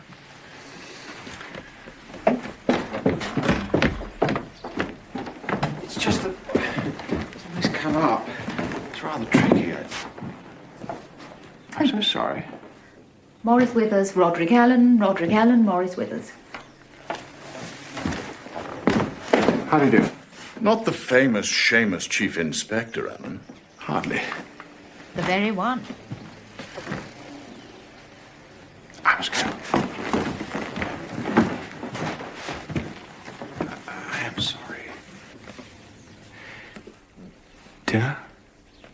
All right. Friday? Bridget O'Brien's coming out ball. Saturday? Fine. 8 o'clock. If you're not too busy.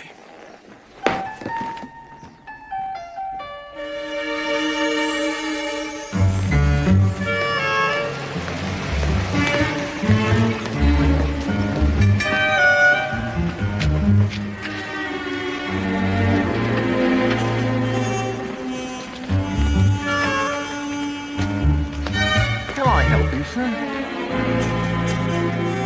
So, this is where you live. Punchy. Rory. Come sit down. I'm not being arrested, am I? Now, what's up? I'm quite sure how to put this. I'd like you to take a look at something.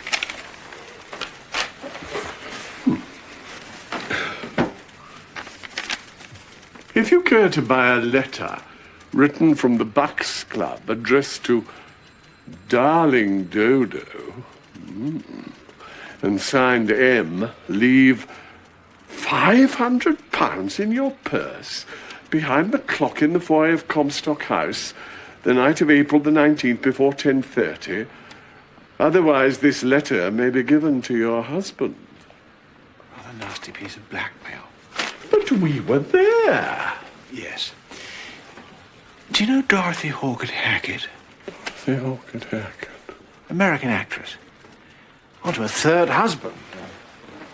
General Hawkett Hackett. Oh, yes, I remember.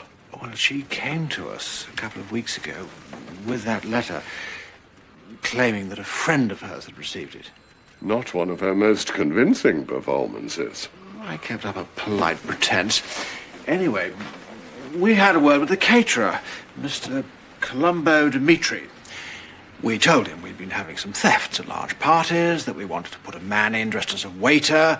Cut a long story short, Mrs. H.H., acting on her friend's behalf, of course, puts the bag with the money in the appointed place, and we waited. And? I'm afraid he must have rumbled us. Huh? Or the blackmailer is one of Dimitri's staff. Good, Banshee.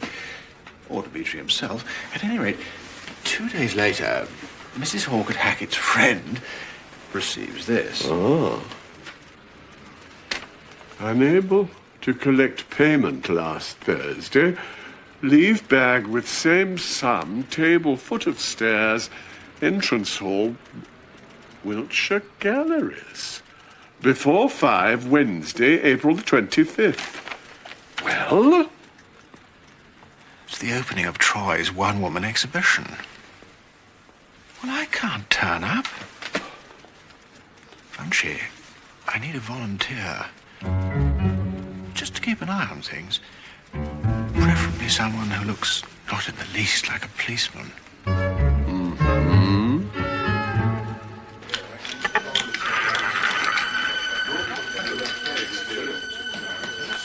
Place your bets, please. Les jeux sont faits, rien battu. No more bets? 8 black. 8 noir.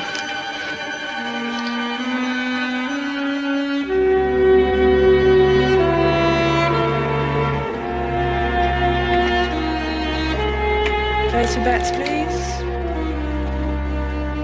Donna, I'm so excited. It's going to look absolutely too beautiful. It is exquisite. Morning, Evelyn. Morning, Herbert. Bridget? Morning, Bart.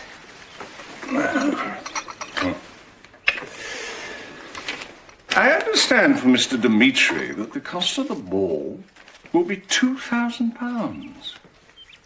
Well, you want Bridget to have a memorable season, Herbert. Even so, £2,000. The money's coming from my inheritance. From my real father. Darling.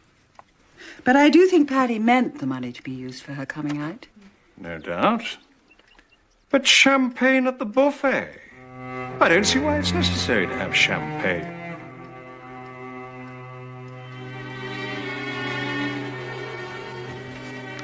Is anything wrong? You've gone white as a ghost. I'm fine. Just a little tired. All the arrangements. I'm perfectly fine, really. Try and rest then. It's the Agatha Troy opening today, remember? Home by 3.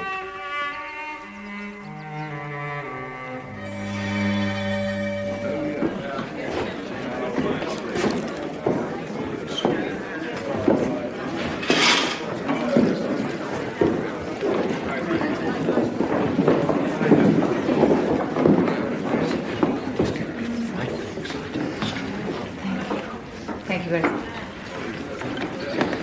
Congratulations, Miss Troy. I just adore art. Thank you. How'd you get the blighter to stand still?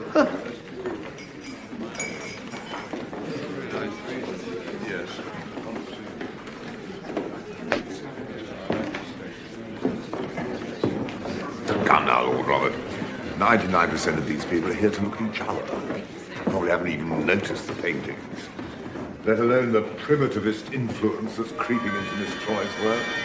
Line, texture. Lord Robert? Daniel, I was hoping you'd be here. I'm at this door. It's like clockwork. 5 minutes before a bowel movement, it never fails. This throbbing ache. It's like a tennis ball. Of course, I did give Herbert a choice. I told him either Columbo Dimitri does the catering for Bridget's ball, or else. Damn digger's got it all sewn up, what? Used him for this one shindig, too. Fortunately, her parents were paying. What? Giving away all our secrets now? I was just explaining to General and Mrs. Walcott Hackett about the arrangements for Bridget's ball.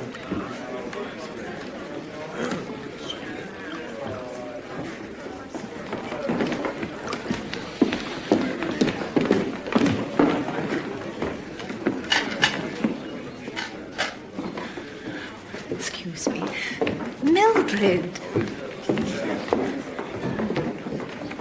I'm so glad you could come. Troy, my dear, this really is marvellous. Thank you. Now, where's my terrible brother? Oh, he's over there causing trouble as usual.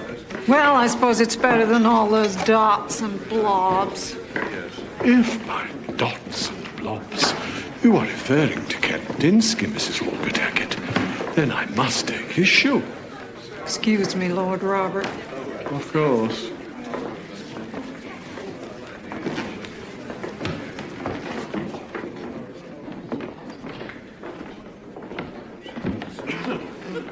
The tingling starts in the fingers, runs up the arm, through the shoulder, and right down through the body, down to the foot.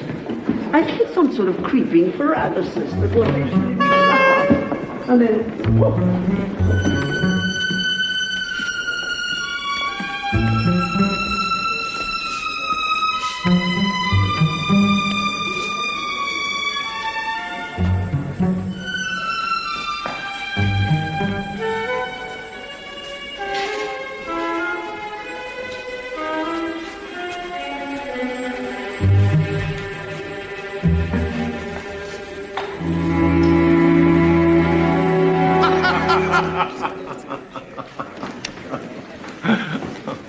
Don't be away long.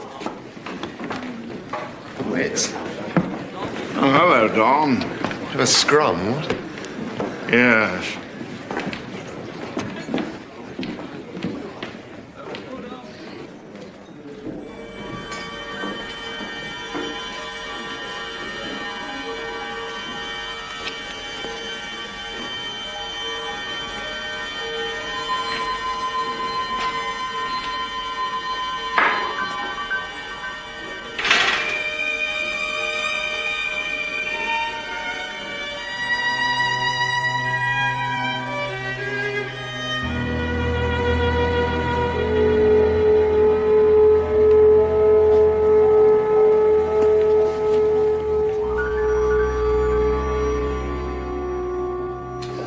about that cheque. I can't tell you what an absolute goose I feel.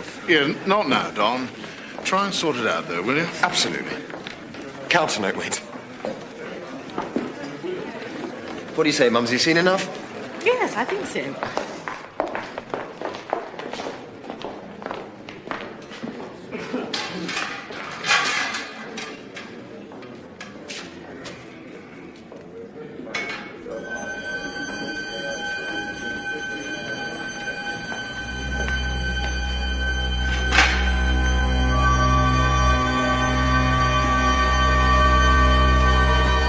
Excellent work, Miss Troy. Truly inspired. I was going to say the same about your food, Mr. Dimitri.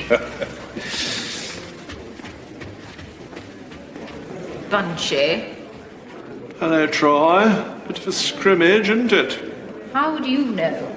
You were asleep earlier. Well, as we call napping a bit. Highly complimentary. I did take a good turn round the room first. Very fine. Tea? I'd love to. Oh, I say. That's a distinguished artist in person.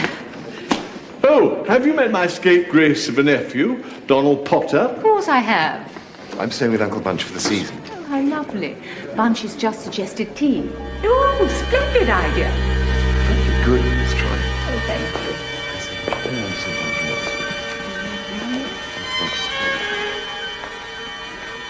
Richie? What? Oh, yes. What?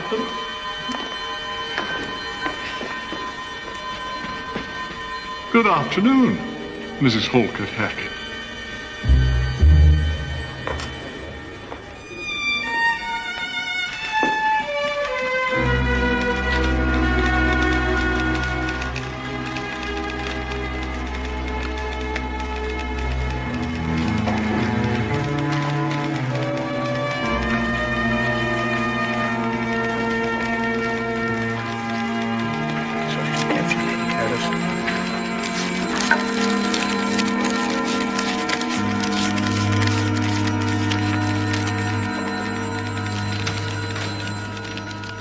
Every blasted cheque that I write. Well, I'm afraid that I must. And I shall have to take my custom elsewhere. And I'll advise Uncle Lord Robert to do the same.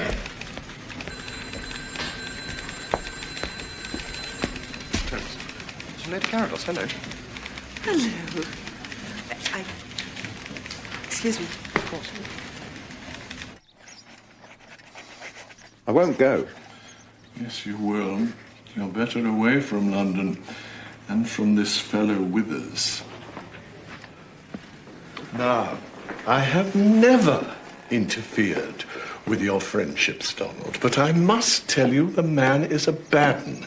I know from my days in the Foreign Office. But I want to do my training at St. Thomas's. I don't want to leave London and go and muck about with a lot of earnest Scots from God knows where. The sort of people who go there are just simply the end. I won't go. I'm afraid that's my condition. Then you can keep your filthy money. By God, I'll look after myself. I'll borrow from someone who's not a complacent Edwardian relic and get a job and pay them back as I can. Don't you see that I... Just shut up!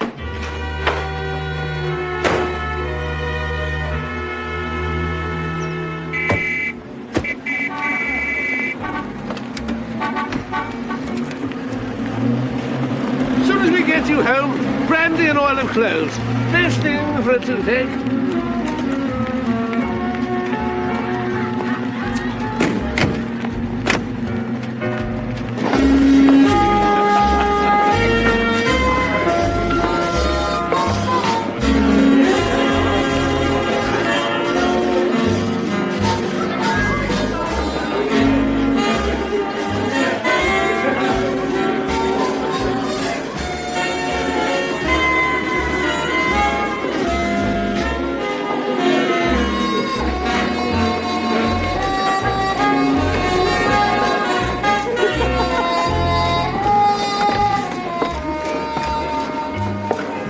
Bridget looks lovely. Paddy would have been so proud.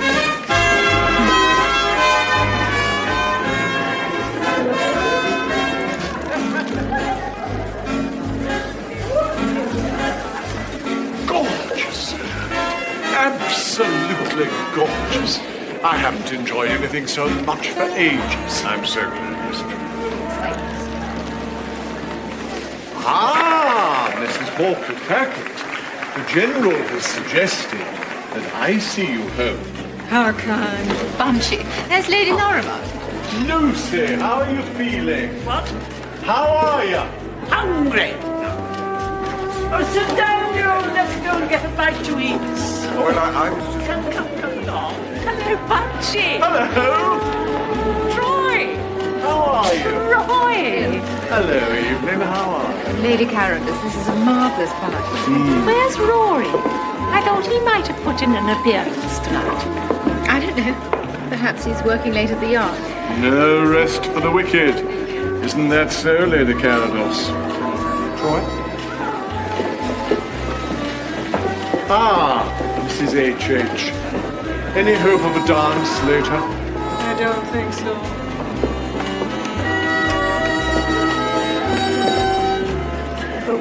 No, thank you, Archie.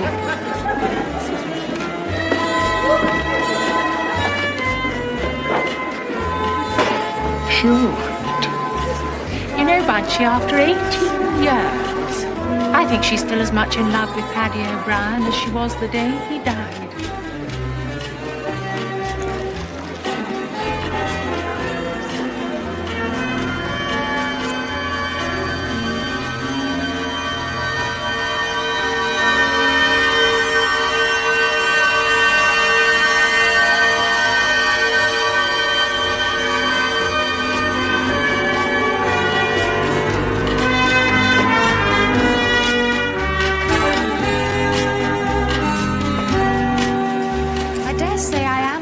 Modern and beastly, but I can't bear the idea of everything getting squalid and drab because we had to worry about money.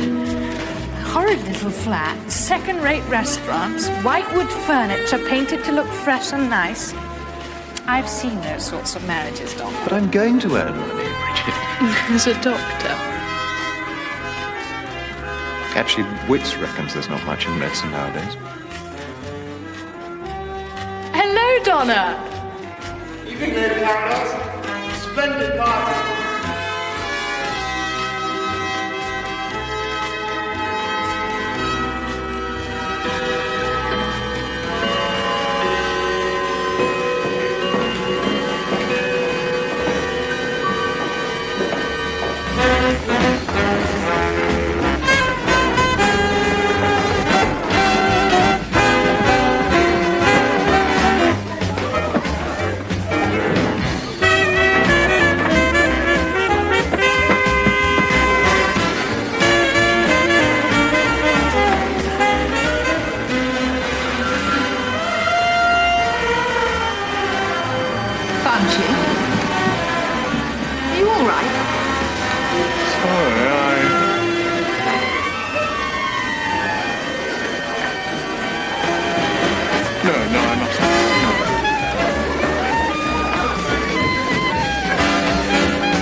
Damn it. Stop. Stop it!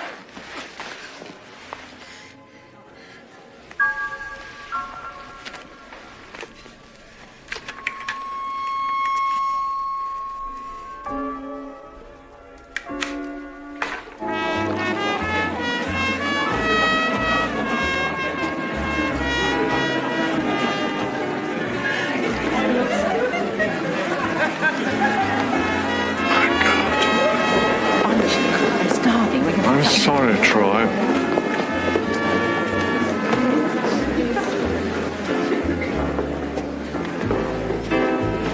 No matches? The The ashtrays need emptying. It's a disgrace. Well, go on, chop, chop. Don't know what the world's coming to. Sir Herbert. Sir Herbert. Is there a telephone hand? Yes, room at the end, Lord Robert, for telephone calls.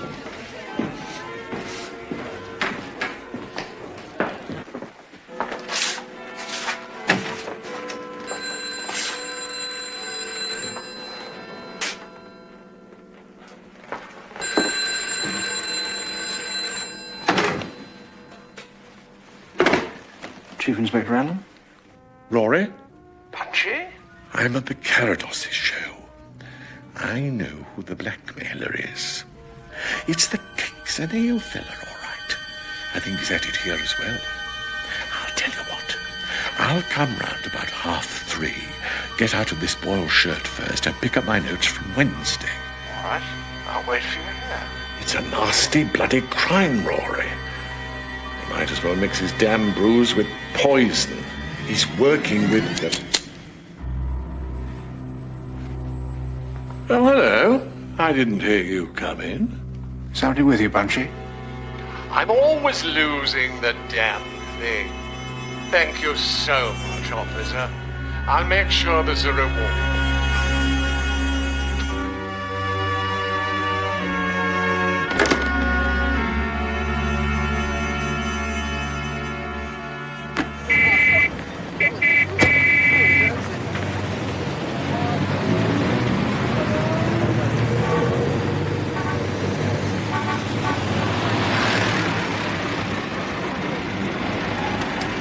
I can't think where he's gotten to. I could be dead and in my grave and he wouldn't care. I told him I could feel this fog creeping into my bones. It seems as if the joints, you know. Another way. Excuse me, Lord Robert.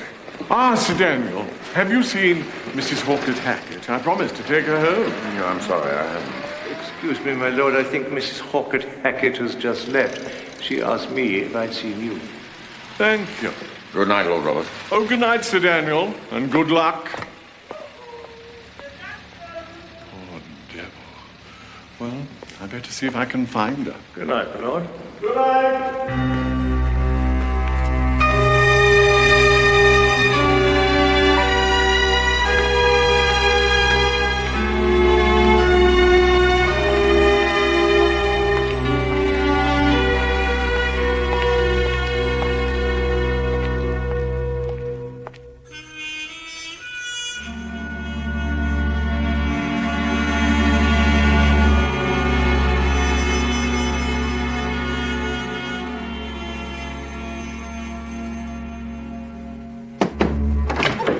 Chief Inspector.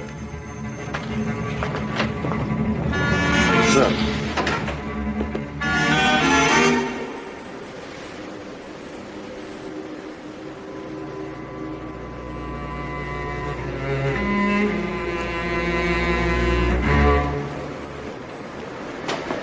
Looks to me as if he's had an heart attack or something. The cabbie says no.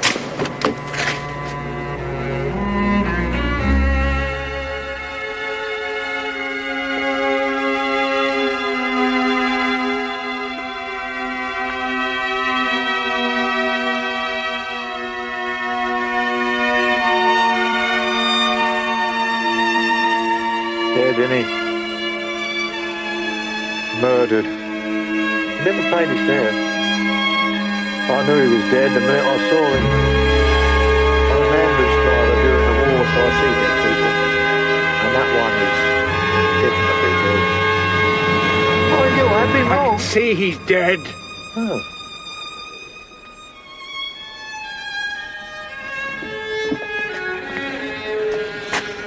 You all right, sir? I'm sorry. Shall I get someone else, sir? It's a friend of yours, isn't it, sir? Yes.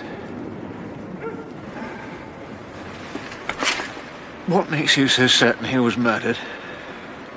Well, he's the one that lives in Cheney Walk, not the other one. Well, there are two people in the cab. I picked up two, yeah. But I know that this is the one that lives in Cheney Walk, because I've had him before. But I didn't realise it was the other one, see, not this one that got out at Cheney Walk, not till I got to Queen's Gate. 63 Jobbers Road, which is where I thought that this one, not that one, see, or the one that I thought was the other one, had asked me to go.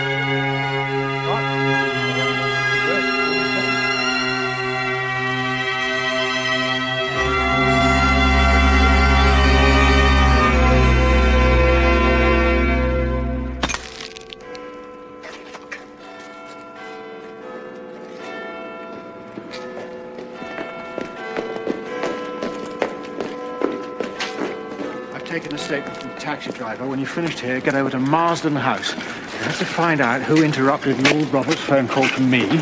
Start with Columbo Dimitri. And I want the report on the post-mortem as quickly as possible. Right, sir.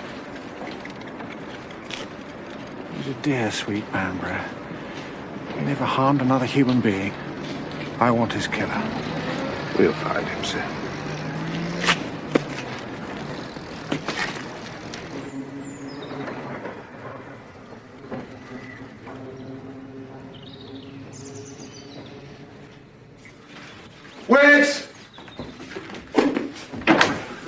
Wit. What? It's Uncle Bunch. He's dead.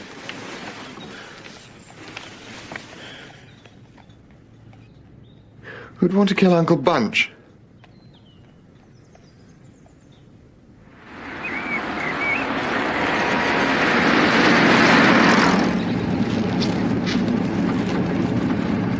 Did he suffer? Probably didn't know what happened.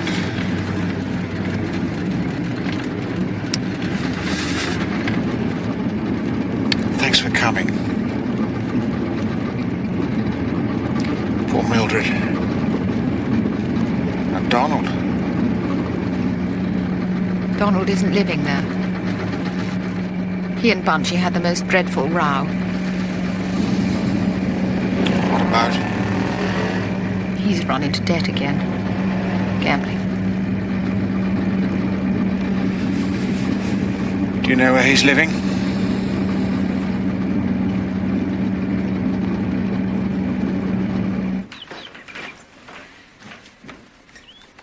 He gave me a telephone number. But he didn't want me to have the address. In case I gave it to Bunch. It's Sloane 8405. I think that's Morris Wither's number. The poor boy will be devastated, Roderick. He loved his uncle. Mildred, I'm going to have to ask you to let me go through Bunch's things. Papers and so forth. Oh, yes, of course. You know where the study is. Yes. Who'd want to kill him, Roderick? Bunchy hadn't an enemy in the world.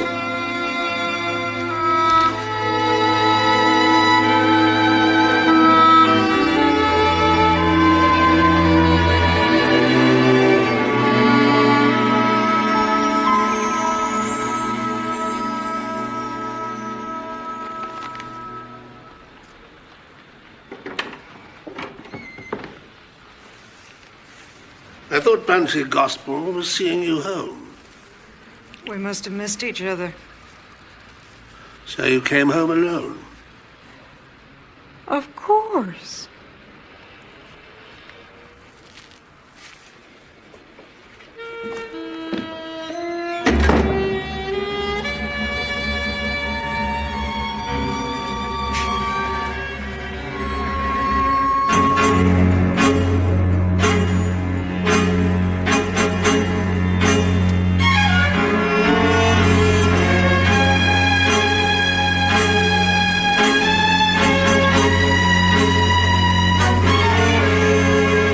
Send me downstairs for matches.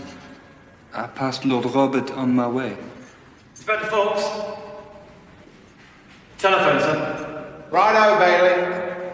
Thank you, Francois. Yes.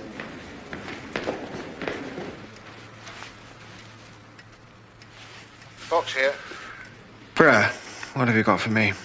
Well, the guests who left alone about the same time as Lord Robert were Mrs. Halkett, whatever Hackett, Captain Maurice Withers, Lady Lorimer, Mr. Donald Potter and Sir Daniel Davidson before. Then a Mr. Percy Percival shortly after, and then no one for about 10 minutes. Now, Dimitri was in the hall and then went into the buffet where he spoke to Sir Herbert Carradus for some time. Any confirmation of that? Well, one of his men remembers Dimitri at the buffet, but he can't say exactly when or for how long. You're keeping an eye on him? Yes, Barton's outside his flat now. I told Dimitri that you wanted him back here at 3:30 this afternoon. Good work, Brer. We'll finish up there and then get over to the mortuary.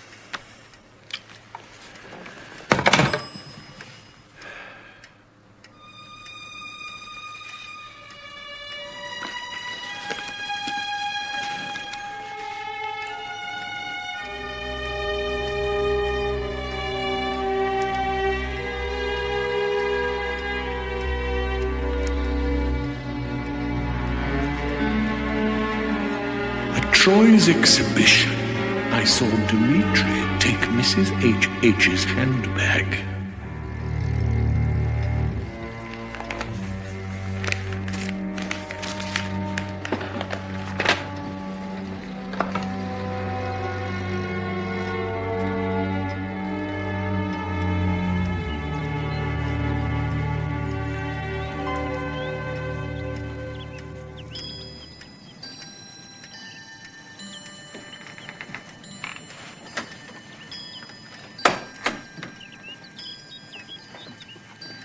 She's gone to sleep.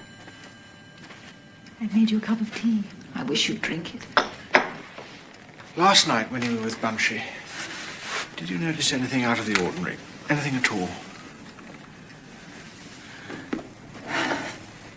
Well, I noticed Bunchy didn't like Maurice Withers. In what way? When he and I were dancing together, he saw Maurice Withers talking to Dorothy Halkett Hackett. He actually stopped, still in the middle of the floor, and just stared at them. He seemed quite put out by it. Mrs. Halkett Hackett and Captain Withers. Were they having an affair, do you think? If I didn't, I'd be the only person in London. You look awfully tired.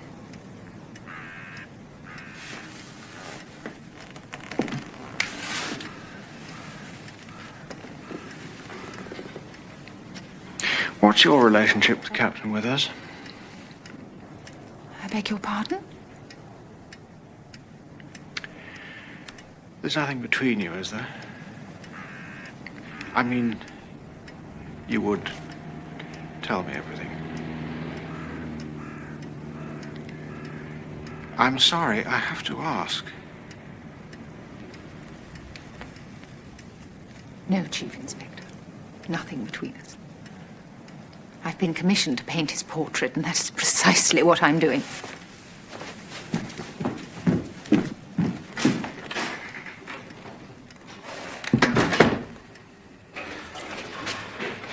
Tardive ecchymosis on the congested lungs and the heart. Signs of fatty degeneration in the heart. The mucous membrane in the forepart of the palate slightly congested. What was the cause of death, Dr. Curtis?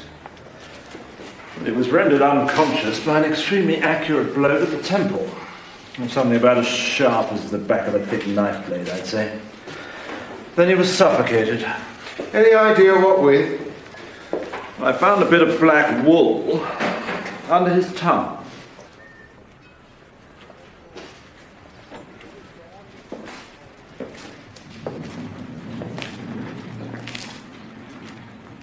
His cloak.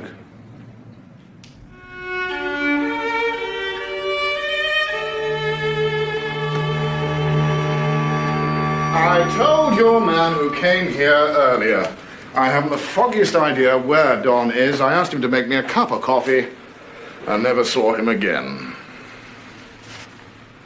He was living here? I put him up for a few nights, yes. How was the old boy killed, by the way? He was stunned with a blunt edge and then smothered.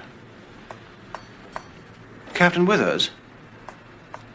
Is that the cigarette case you were carrying last night?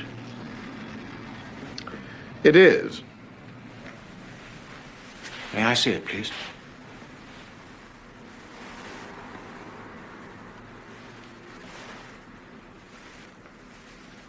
Ah. A blunt edge. Have you ever seen this cigarette case before? No. Open it, please.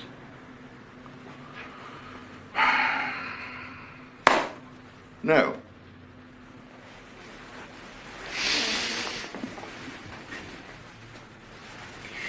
Did you notice Lord Robert as you were leaving Marsden House this morning? Can't say I did. Did you take a taxi? I had my car, and before you ask, no, I didn't go straight home. I went to the Matador Club.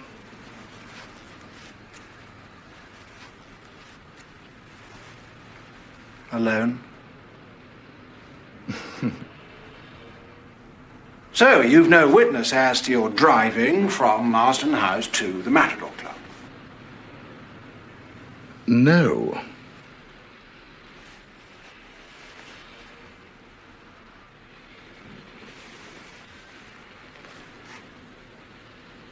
Lord Robert, in his diary, expressed an interest as to your activities at L. What does L stand for? What sort of activities? He didn't say, but drugs, pornography, black market gambling, you've pretty much run the gamut, haven't you? I'll ask you again, what does L stand for? It could stand for libel if you continue on that course, Alan. Were you in the telephone room at Marsden House at 1 o'clock this morning? I might have been. Do you remember exactly what Lord Robert was saying on the telephone when you interrupted him? You're talking through your hat, Alan. I didn't interrupt any telephone calls.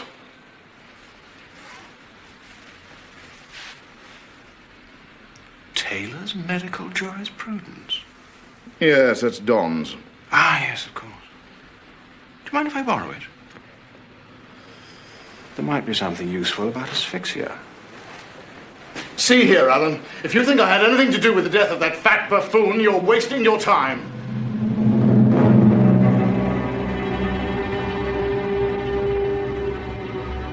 If Mr. Potter returns, would you ask him to ring me, please?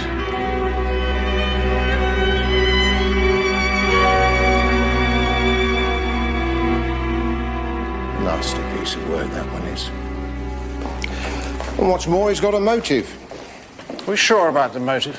Well, he knew that Lord Robert was onto him for his activities concerning L. Or he was trying to get hold of the money that young Donald will come into. Or Mrs. Hawkett-Hackett has told him that she's being blackmailed by Lord Robert because she and Withers are having an affair. Well, that's three motives. There's a fourth. Withers may be the blackmailer. Well, it wouldn't be entirely out of character. Look. We've got his fingerprints on this. Pocket. See if Bailey can find his dabs on the chapter on asphyxia. Sir, forgive me for changing the subject, sir, but I'm willing to bet that you've had no breakfast, and you were up all night. You really ought to get yourself a bite to eat. You do yourself no favours by trying to work this case on your nerves. I'm not a hothouse flower, Fox. Don't lose him, Robinson. No, sir. Where to now, sir? Lord Robert's physician, Sir Daniel Davidson.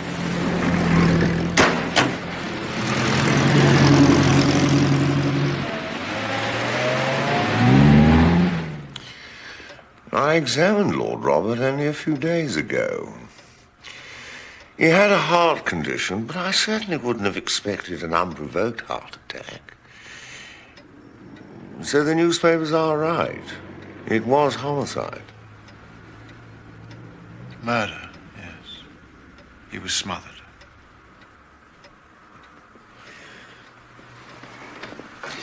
Appearing as a witness in a murder trial will do my practice no end of harm. So I had rather a struggle with my conscience before deciding to come forward. Why did you?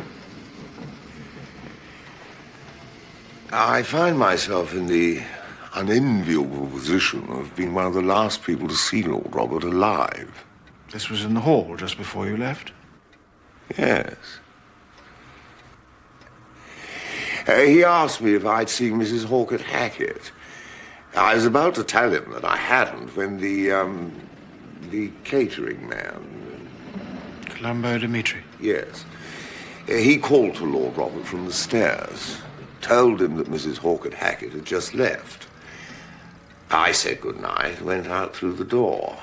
The porter was about to call me a taxi when a woman that I'd been trying to avoid all evening drew up. She's one of my most lucrative cases, but her chronic hypochondria would try the patience of a saint. She rolled out her window to offer me a lift, and I suppose I panicked and said the first thing that came into my head. Which was? I said, awfully sorry, must dash, the Princess Royal's been taken ill. While she sat there gaping, I ran off into the mist. I thought I'd get a taxi as I walked, but a few cabs that did come along were engaged. So, I suppose I have no alibi.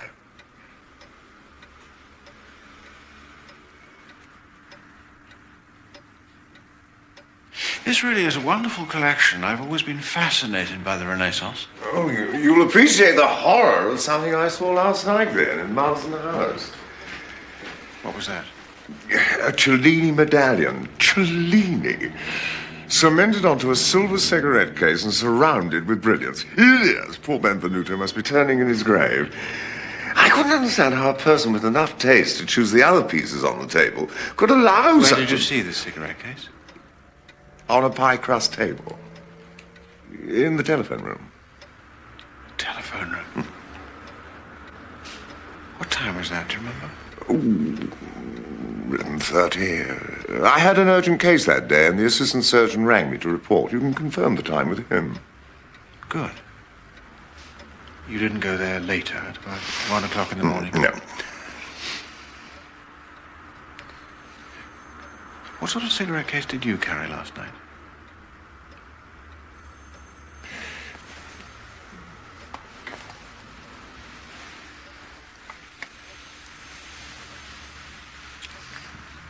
One could strike a sharp blow with it. Yes.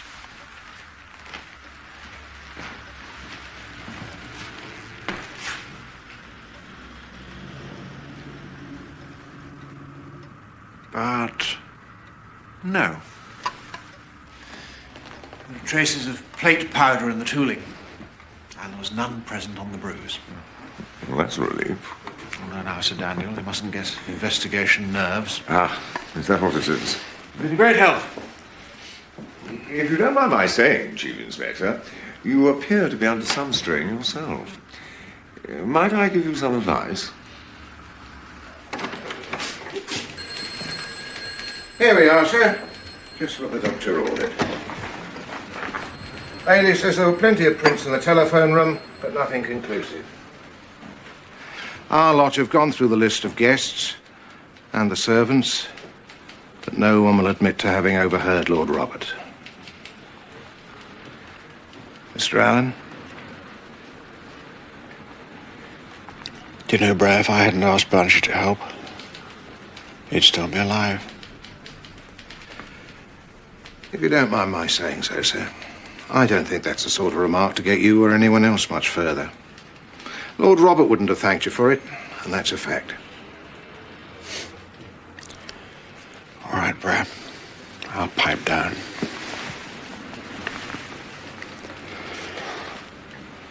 Now, according to Francois, there were 3 people who might have overheard Lord Robert.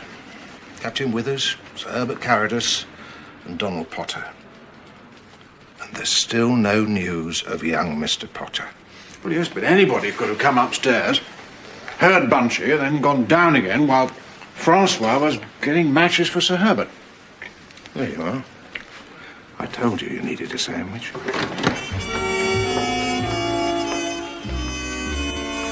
Perhaps you'll oblige me by having a shave.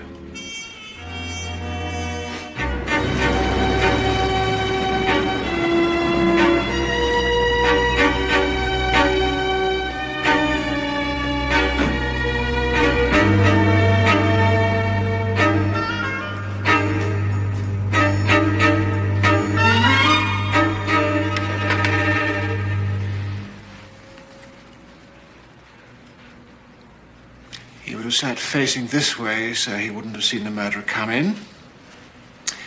The cakes and ale fella, I think he's at it here as well. The second blackmail victim, sir? What else? Well, he didn't say who. No. Might as well have mixed his damn brews with poison, and he's working with... With devilish ingenuity? Or with someone else?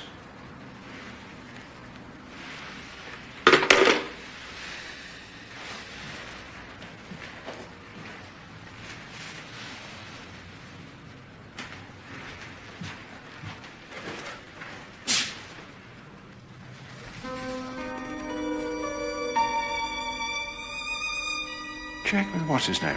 Francois? See if he noticed that rather vulgar cigarette case, would you? Right, sir.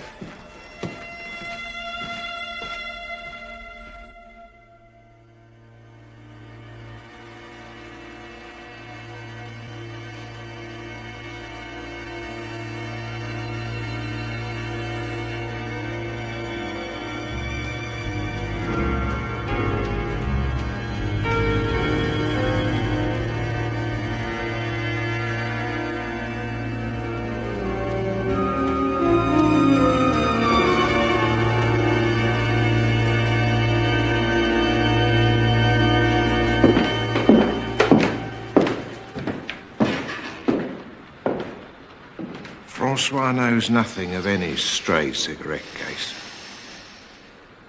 What was it, Brer? What did Bunchy see?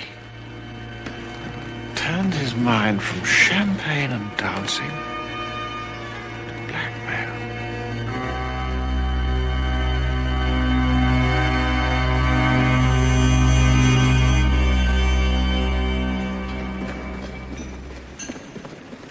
Mr. Dimitri, when you saw Lord Robert leave, you were standing here. Only for a moment, on my way to the buffet. But before you went to the buffet, you noticed... Mrs. Hackett, Captain Withers, Lady Lorimer, Mr. Potter and Sir Daniel Davidson. Leaving separately and in that order? Yeah, thank you.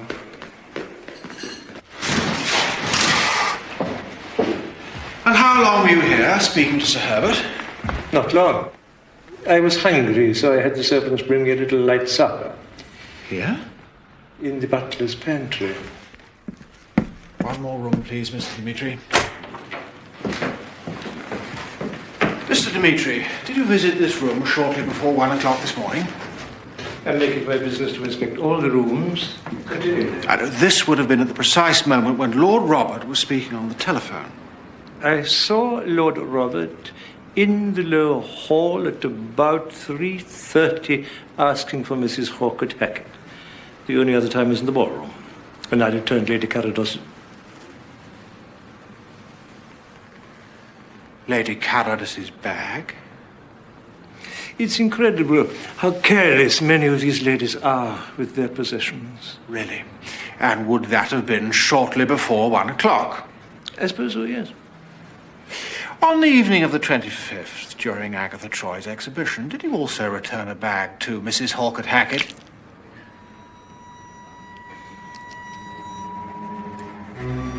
Have you cut yourself, Mr. Dimitri?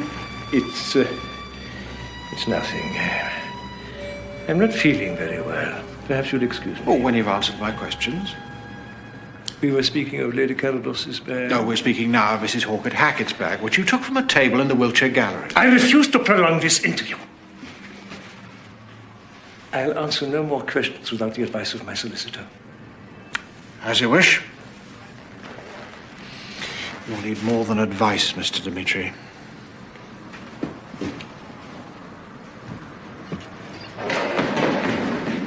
He's shaken up a fair treat to see. He doesn't know whether he's Mayfair, Soho, or Wandsworth. Wandsworth would be fine. Or Wormwood Scrubs. The sense of the future. Tonight, Dr. Bronowski, the mathematician, who was engaged in the study of bomb damage during the war, and went to Hiroshima and Nagasaki, considers the relation of science to living. Dr. Bronowski.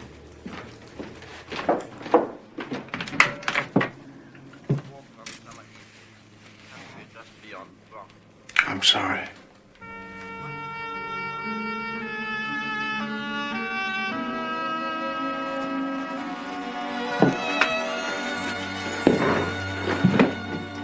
And when it seemed that you didn't trust me at all, that you thought I could possibly be romantically involved with Maurice Withers.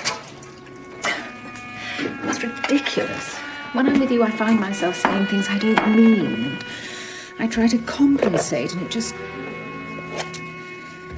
wasn't your fault. You had every right to ask the question. I suppose if the truth were known, I was disappointed.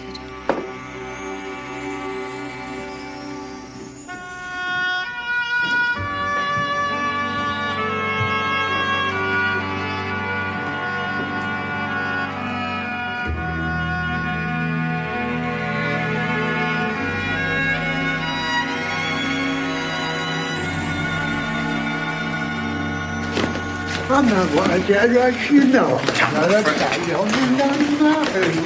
It's me. I'm the murderer. I did it. I killed it. Oh, I killed it. Yes. Oh, I'm a murderer. Oh.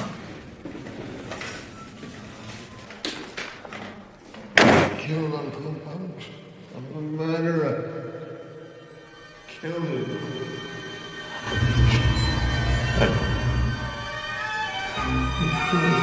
I will, Anthony Bridget. I will. I'm a murderer. You're to stay away from Maurice Withers. He's a bad man. You can keep your filthy money, you Edwardian relic. You Edwardian relic.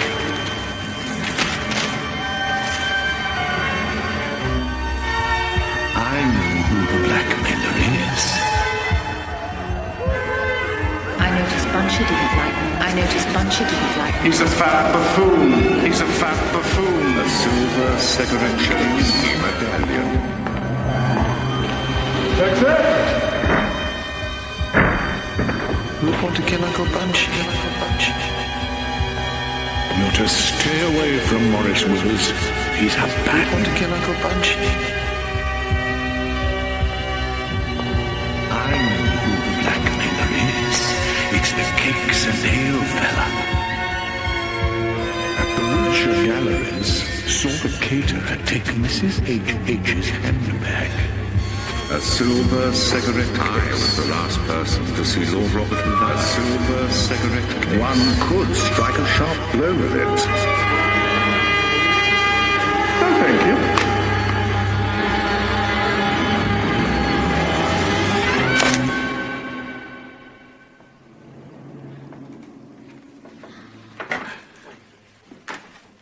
Good morning. What time is it? 8:05. Breakfast? No, thank you. Please don't bother. Something the matter? No. Chief Inspector, I do believe you're embarrassed. Nonsense.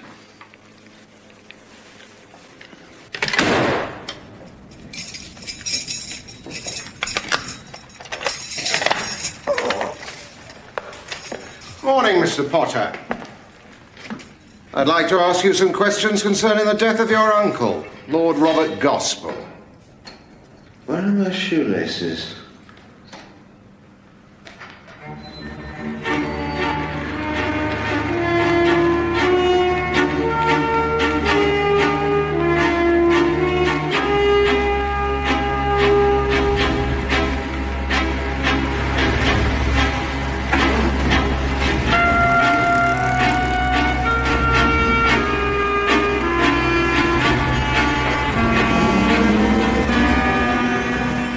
When you left Marston House, what did you do? I went to the corner to look for a taxi. Anyone see you? Shouldn't think so in that fog. Oh, we just have to find your taxi then, won't we? I didn't take one. There wasn't one at the corner, so I just walked home. Wait a minute, you don't think You're Lord Robert's heir, Mr. Potter. You're in debt. Lord Robert objected to your friendship with Captain Withers. He warned you against him. But I'm not a murderer. What were you saying when you were carried in here last night? I killed him. I killed him. I was drunk. Only I felt guilty, I suppose. As if I were to blame, because we'd rowed. But I'm not a murderer. You can't think that. You can't.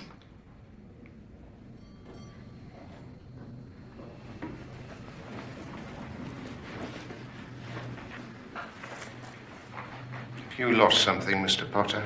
A cigarette case.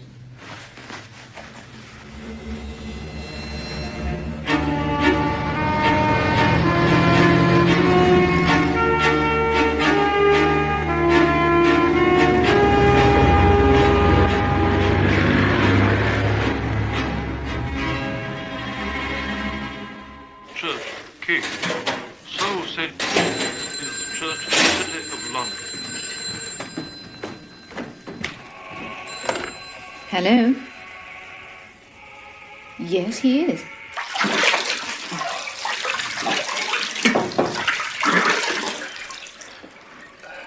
Hang on.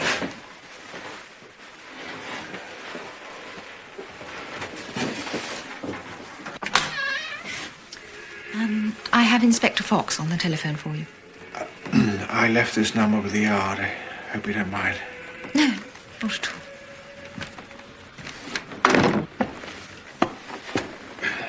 Inspector? Oh, morning, sir.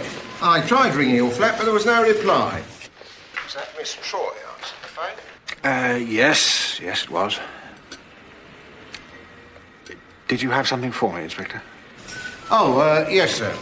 Lady Lorimer has confirmed Sir Daniel Davidson's alibi, running off to cure the Princess Royal. And young Mr. Potter, he surfaced here last night at Bow Street Nick. Why on earth didn't someone tell me last night? Sorry, sir. Thought you needed the rest. What I need is to find this killer. All right, just tell young Donald his mother needs him at home, and fix that appointment, will you, with Carados for 10 o'clock. Right, sir.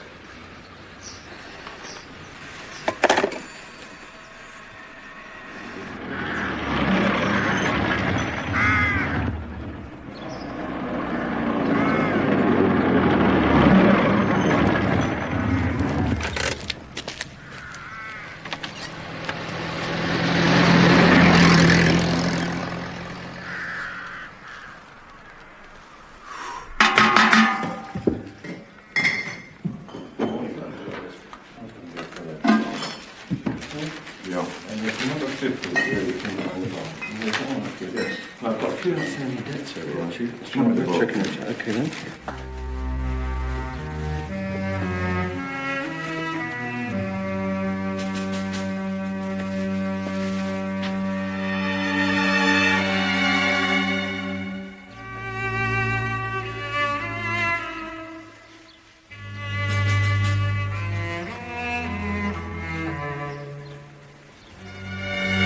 I shouldn't play with that if I were you.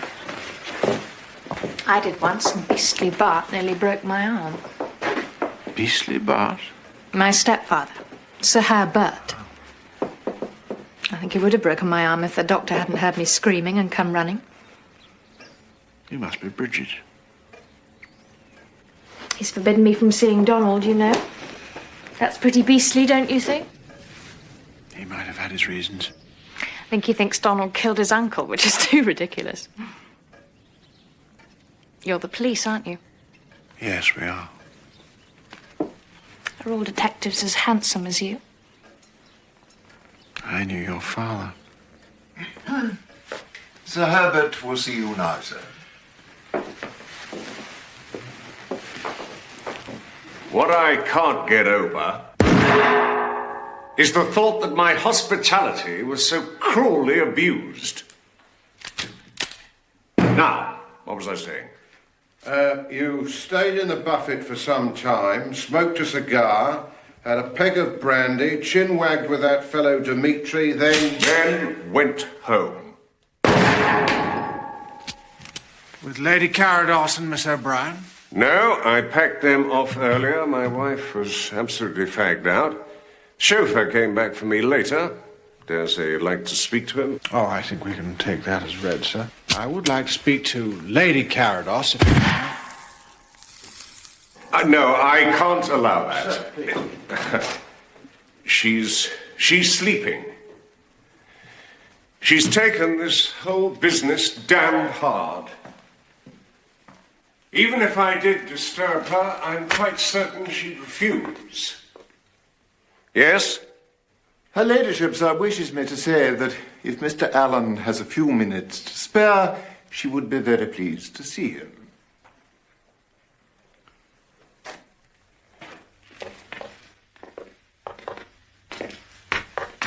Oh, it's huge. It's really ivory and it's got all these flowers on it. It's really nice. Oh, it's lovely. Lots of people. Evelyn? Oh, Rory, it's so good of you to come. What is it? You're being blackmailed, aren't you? A letter came a few days ago. There had been others, but I ignored them. But this one threatened things that would have hurt Richard. So you did what the letter said, and you put some money in a bag, and you left it in the telephone room at the ball. And Colombo Dimitri returned it to you empty shortly before 1 o'clock. Do you already know all this? Evelyn, I have to ask you, does Dimitri have some hold over you? Oh, I don't think so. How could he know? No. Is it something to do with Bridget? Paddy and I... we weren't married. Not legally.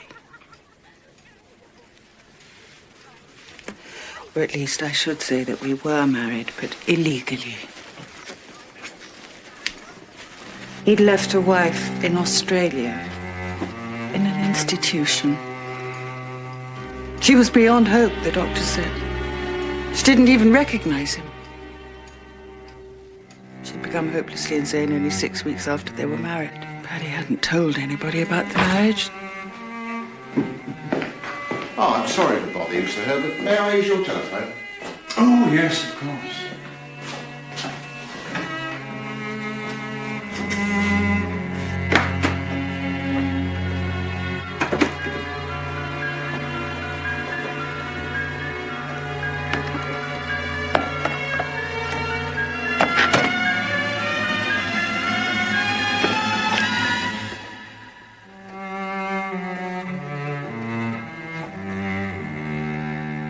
How could the blackmailer have found out about Paddy's first wife?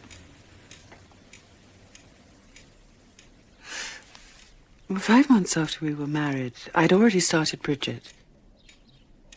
I came up to London to stay with my mother and to see the doctor. Paddy stayed in the country. And a few days later, he sent a telegram saying, "Letter arrived from Australia. Best possible news driving up to town."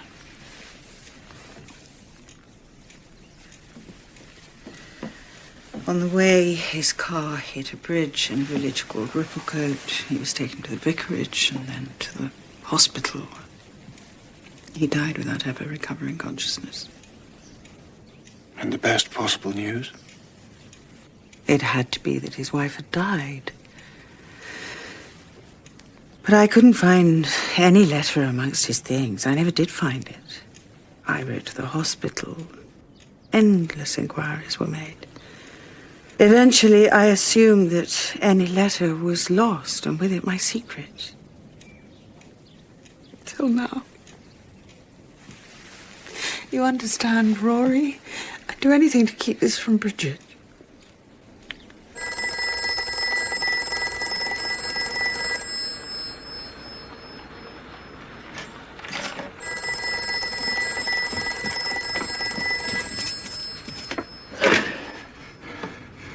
Yes? Yes. From the council? On a Sunday, and you let him in?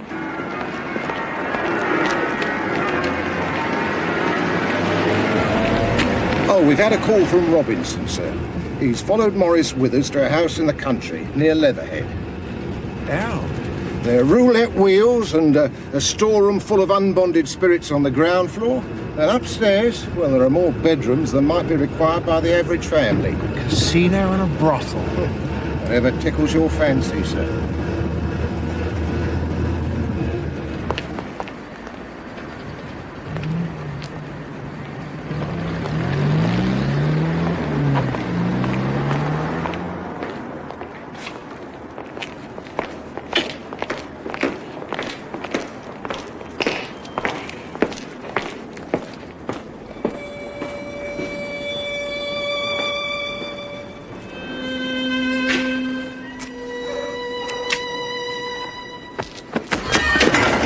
Wits, have you been blabbing? What do you mean? What did you tell Alan? Nothing, Wits. Nothing. Nothing at all. What's... Just...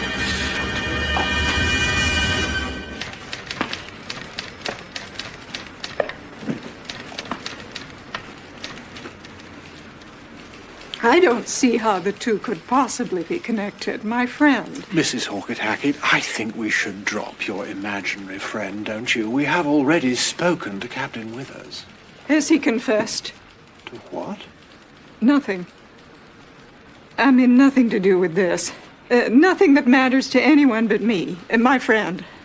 I didn't mean confessed, I meant... You meant Captain Withers has confessed to being the author of a compromising letter to you, which fell into the hands of a blackmailer. Captain Withers and I have a purely business relationship, nothing more. Really? He has a small commercial venture in which I'm investing, and we naturally require to talk things over, so... This small commercial venture wouldn't have anything to do with a house of ill repute in Leatherhead by any chance. No! No! We have reason to believe that after the ball, Captain Withers went on to the Matador Club in the company of a lady friend. Was that you? Who told you that, not Captain Withers? Mrs. Hawkett-Hackett, do you want to be clear of any involvement in Lord Robert's death, or do you not? I don't know why you're hounding me like this.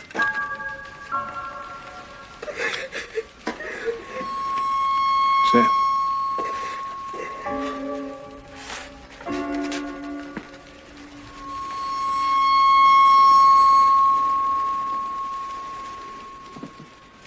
What a very pretty case. The medallion is Cellini, is it not? Rather careless of you to have left it in the telephone room at Marston House. How did you... Is my husband having me watched? Not to my knowledge. When were you in the telephone room? Shortly before 1. Shortly before 1.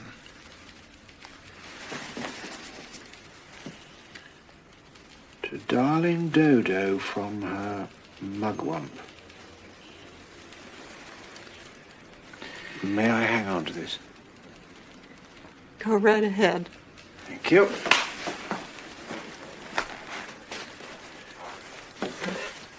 Now, Mrs. Hawkett-Hackett, these love letters from Captain Withers, when did they first go missing? 6 months ago, after a charade party. Have you any idea who might have taken them? Lord Robert Gospel. He was at the party. I kept the letters in the drawer of my writing table. The catering men turned the room into a buffet for the party, but they were supervised the whole time, so it couldn't have been them. Lord Robert must have gone snooping. And who supervised the catering men? Colombo Dimitri himself. Colombo Dimitri. Thank you very much, Mrs. Hawkett-Hackett. That'll be all for now.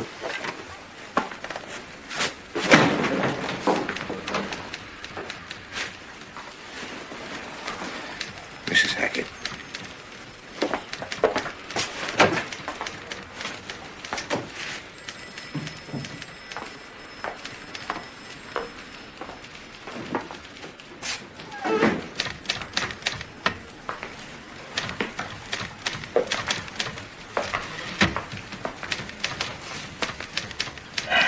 You think I was too hard on her, don't you? Well, sir. Go on. Well, it seems to me, sir, that if Mrs. Hackett is being blackmailed, she's something of a victim in this as well. All that woman has to lose is her sham respectability. Bunchy lost his life. I'm going to find his killer, even if it costs me the job. Is that clear? Yes, sir.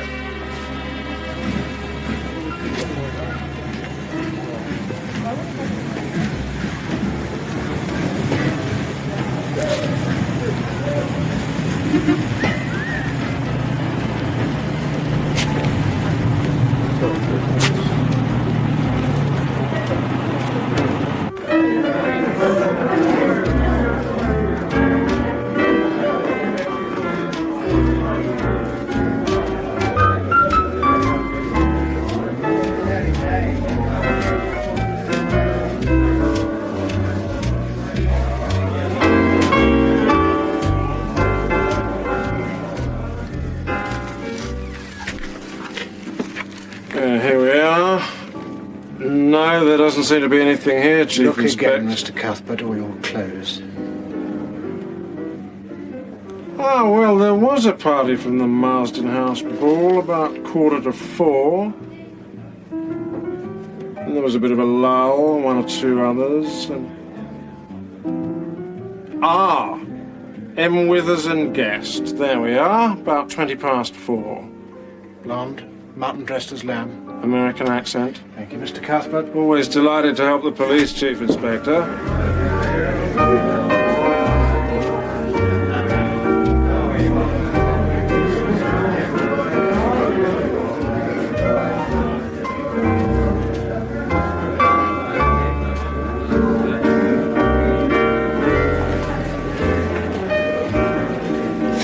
Richard O'Brien. Does your mother know you're being taken to places like this?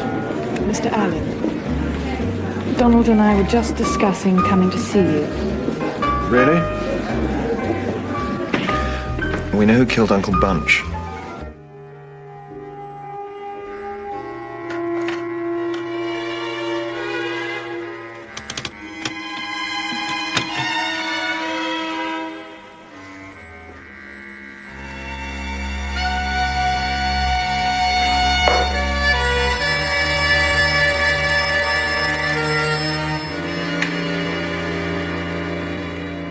Yes?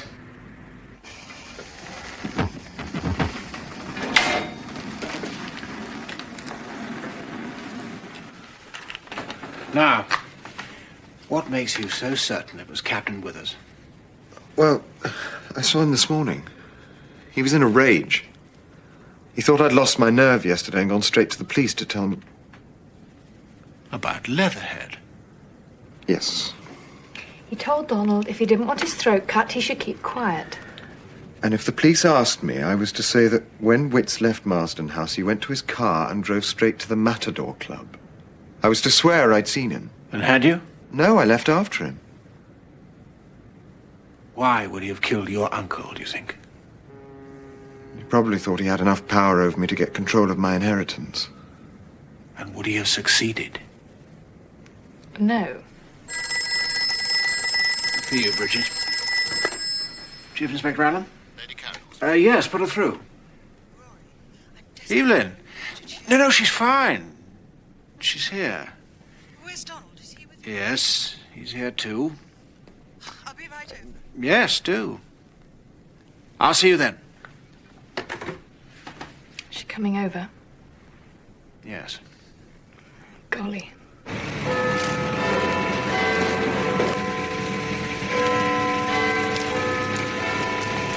A nightclub. I'm really very cross, Bridget. It's simply not done by debutantes. And I'm surprised at you, Donna. Thank you for looking after her. Glad I could help. Rory. It's about Herbert.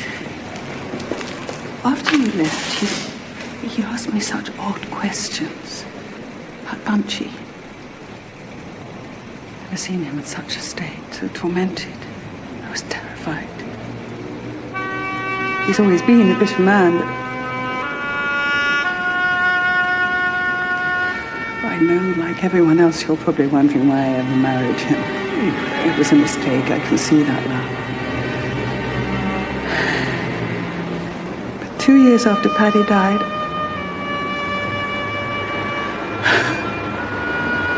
Rory, if you ever get married, don't do it out of gratitude or habit. Habit? He was always the one I turned to with the whole family. We need a fourth at bridge, Herbert. Need an escort from Mother. Need a driver to take me to my dying husband. He drove you to the vicarage that night.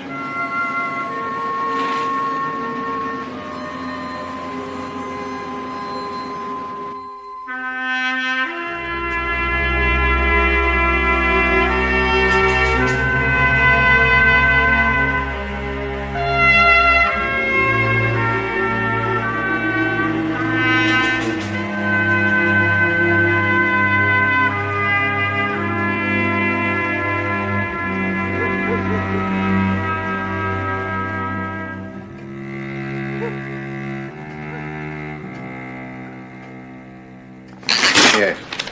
Well, we're trying to trace the Reverend Harris. He was your vicar some time ago.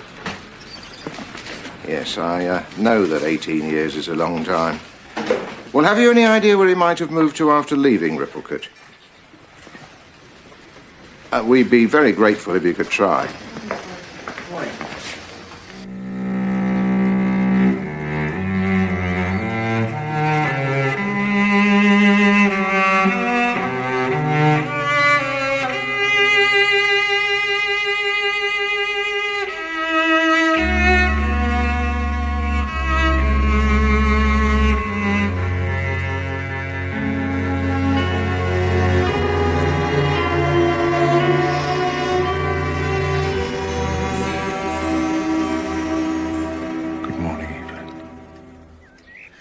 Morning, Herbert.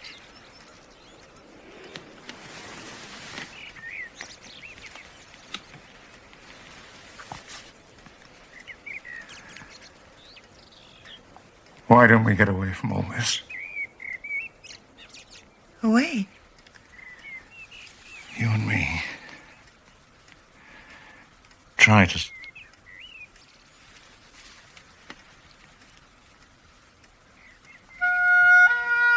Never mind.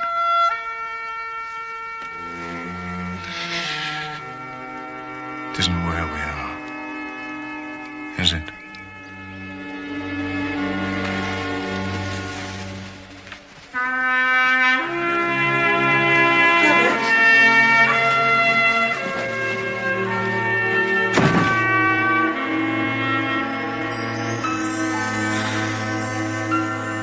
Thank you very much, madam. Sir? The Reverend Harris's wife remembers a letter belonging to Paddy O'Brien. She says she found it under a couch after O'Brien had been taken to hospital. And she can't understand how it could have gone missing, because she says she gave it to the man who'd driven Lady Carrodus to Ripplecote.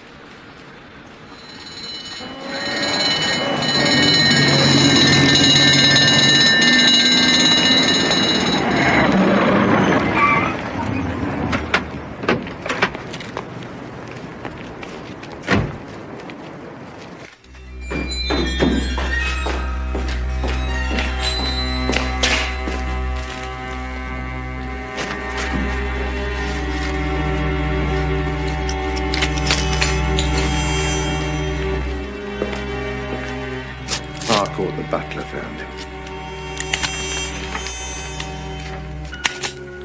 Evelyn, forgive me.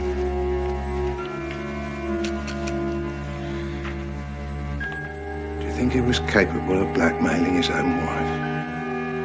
Kept hold of that letter for years. He never used it. He was a jealous, bitter, lovelorn fool who knew an old mistake was about to come to light and poison his marriage forever. But he wasn't a blackmailer, Brad. No. Somebody else knew the contents of that letter.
Yes, I understand, but can you please tell the doctor when he gets back as quickly as possible?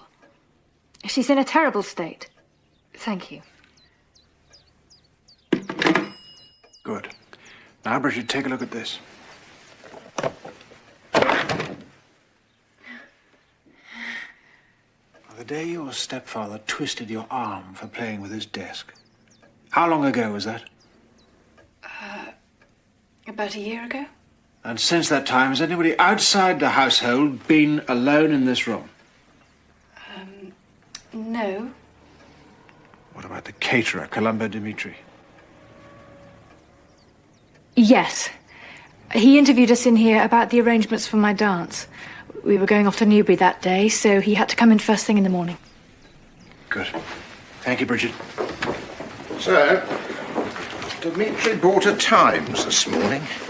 But according to the newsagent, he usually takes the Express. And Barton says that he paid particular attention to the personal column.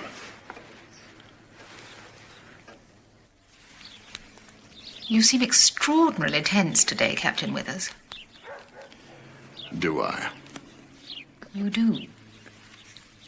If you could just relax, I'd be able to finish you off today. By the way, where are they going to hang you? Makes quite a difference to the way I frame this, you see. Excuse me. Captain Withers.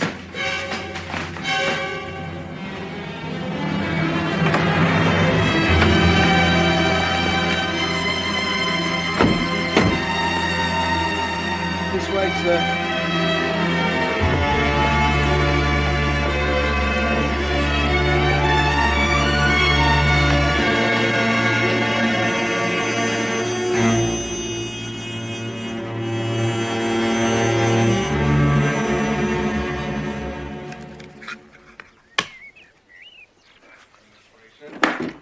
Inspector would like to have a word with you. Ah, Mr. Dimitri. Do sit down. I understand you were alone in this room on the morning of March the 19th. Is that correct? I can't just remember where I was over a month ago. Oh, well, perhaps I can help you. It was the day that you took a private letter from the secret drawer.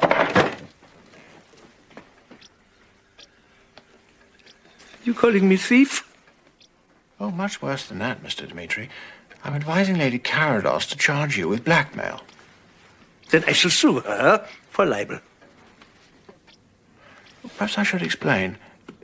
Lord Robert wasn't sleeping at the Wiltshire Galleries.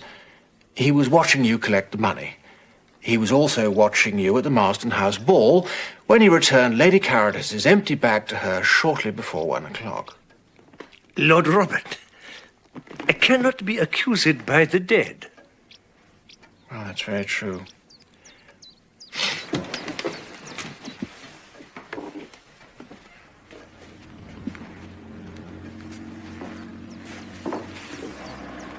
What a motive for murder. Not to accuse me of murder. Sit down, Mr. Dimitri.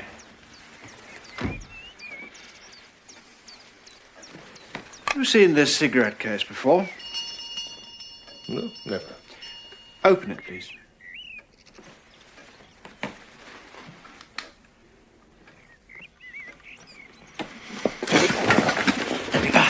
You can't keep me here against my will. Why don't you sit down, Mr. I demand to see my lawyer. There's plenty of time for lawyers. Sir Daniel Davidson has arrived, sir. Sir Daniel? Oh. I'm so sorry. I think we may have called you out unnecessarily. Is Lady Carrodus all right? She was absolutely distraught, but a police doctor was here, and she's fine. Huh. So sorry. Since you're here, I wonder, do you mind? More questions? Let me. Oh, thank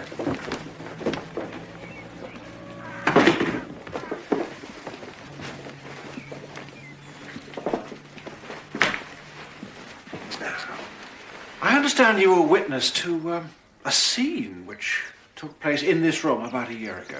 You were attending to Lady Carrodus and you heard Miss O'Brien scream. You came downstairs and you saw Sir Herbert Carrodus and Miss O'Brien together in this room. Do you remember? Yes, very well. Would you describe exactly what you saw when you came into the room? Sir Herbert was holding Miss O'Brien by the arm. Twisting it? Shouting at her? Yes. What about? About? That she must never touch this writing desk. Yes. As I recall, yes.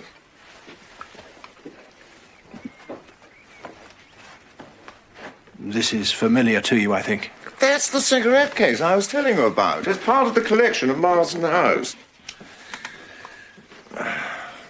Yes, it is Cellini. I dare say. Could you tell us again exactly where you saw it? Among a collection of objets d'art on a pie crust table in an upstairs room at Marston House. The telephone room? Yes. In your consulting rooms, you told us that you saw it at 11:30. 11:30, perhaps earlier. Would you swear that you saw it no later than 11:30? Well, of course, that was the only time I was in that room. I'm quite ready to swear to it. I swear I saw this case on the table in the telephone room not later than 11:30. Oh, that do. There is a slight discrepancy. We have a signed statement from the owner saying she didn't leave it in the telephone room until shortly before 1 o'clock. He's mistaken.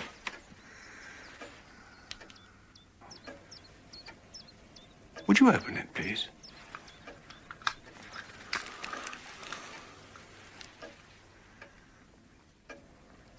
Read the cutting aloud. Childie darling, living in exile, longing, only want daughter, daddy.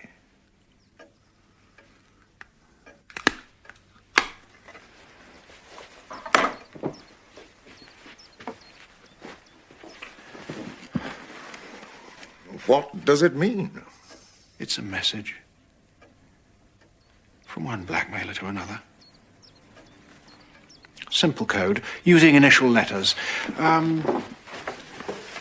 Childie darling. C.D. Living in exile. L.I.E. Longing only want. L.O.W. Daughter, daddy.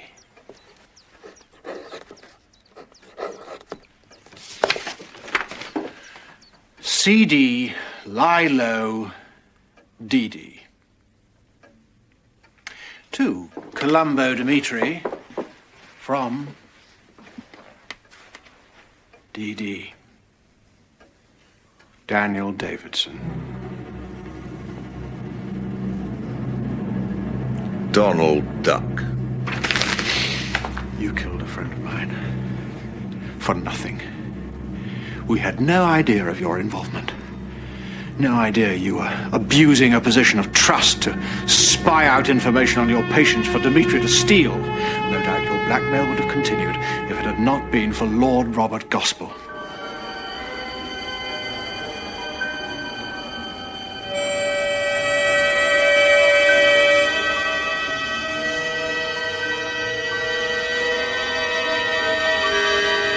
As soon as he suspected that Dimitri had his claws into Lady Carados as well, he telephoned me straight away at Scotland Yard. I'm at the Carados' show. I know who the blackmailer is. And you, Sir Daniel, stumbled upon that telephone conversation. It's a nasty, bloody crime, Rory. Mistakenly assuming you were about to be exposed as a blackmailer, you interrupted it. It's working with... Oh, hello. I didn't hear you come in.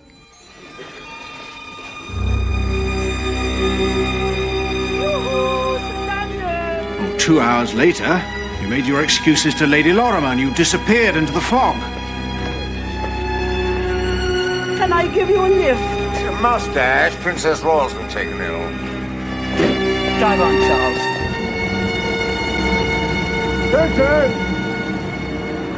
But you came back, didn't you? Lord Robert. Oh, hello. Would you care for a lift? Thank you.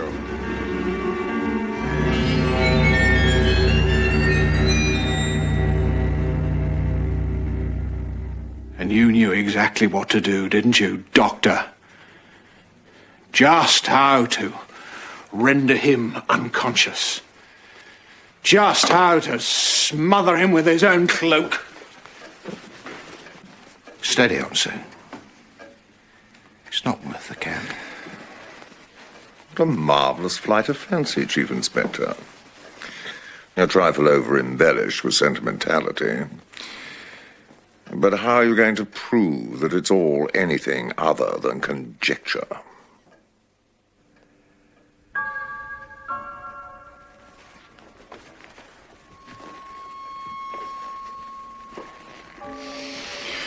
Mr. Dimitri, I can charge you with blackmail, or I can charge you with blackmail and conspiracy to murder. You got it exactly right, Alan. He's your murderer. I go to prison for blackmail. I confess to that, but I won't hang for a crime I had no part in. I tell you everything. The whole story.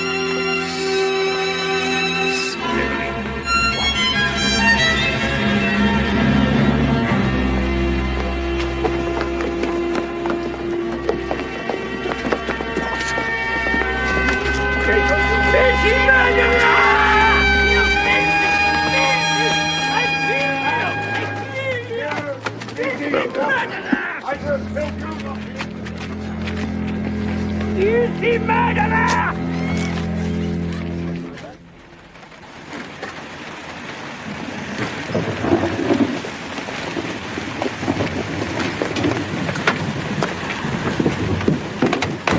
I want to go to Southampton, fast.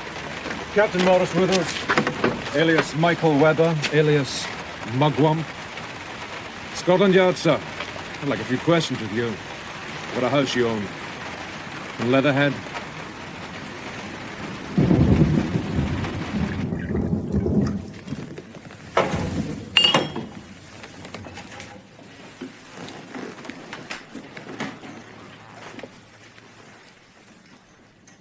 You always seem so charming, Roderick.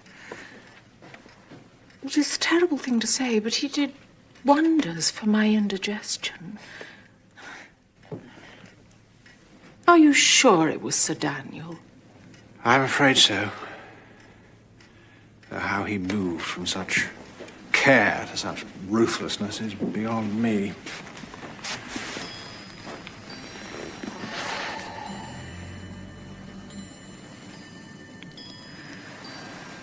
funeral's been arranged for Wednesday morning.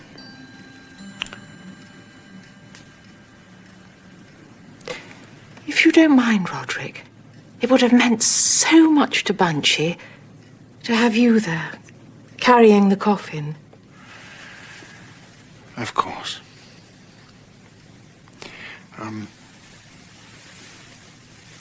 Banshee. Banshee.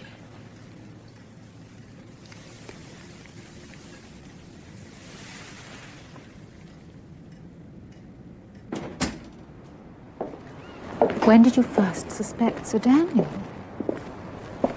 When I asked to see his cigarette case.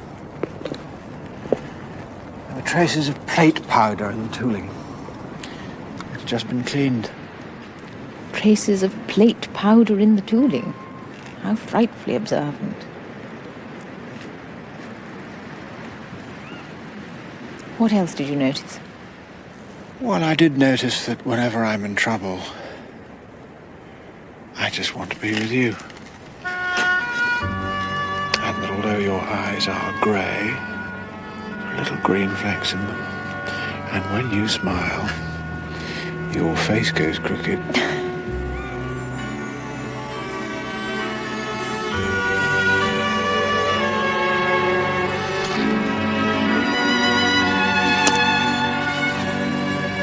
Bless you.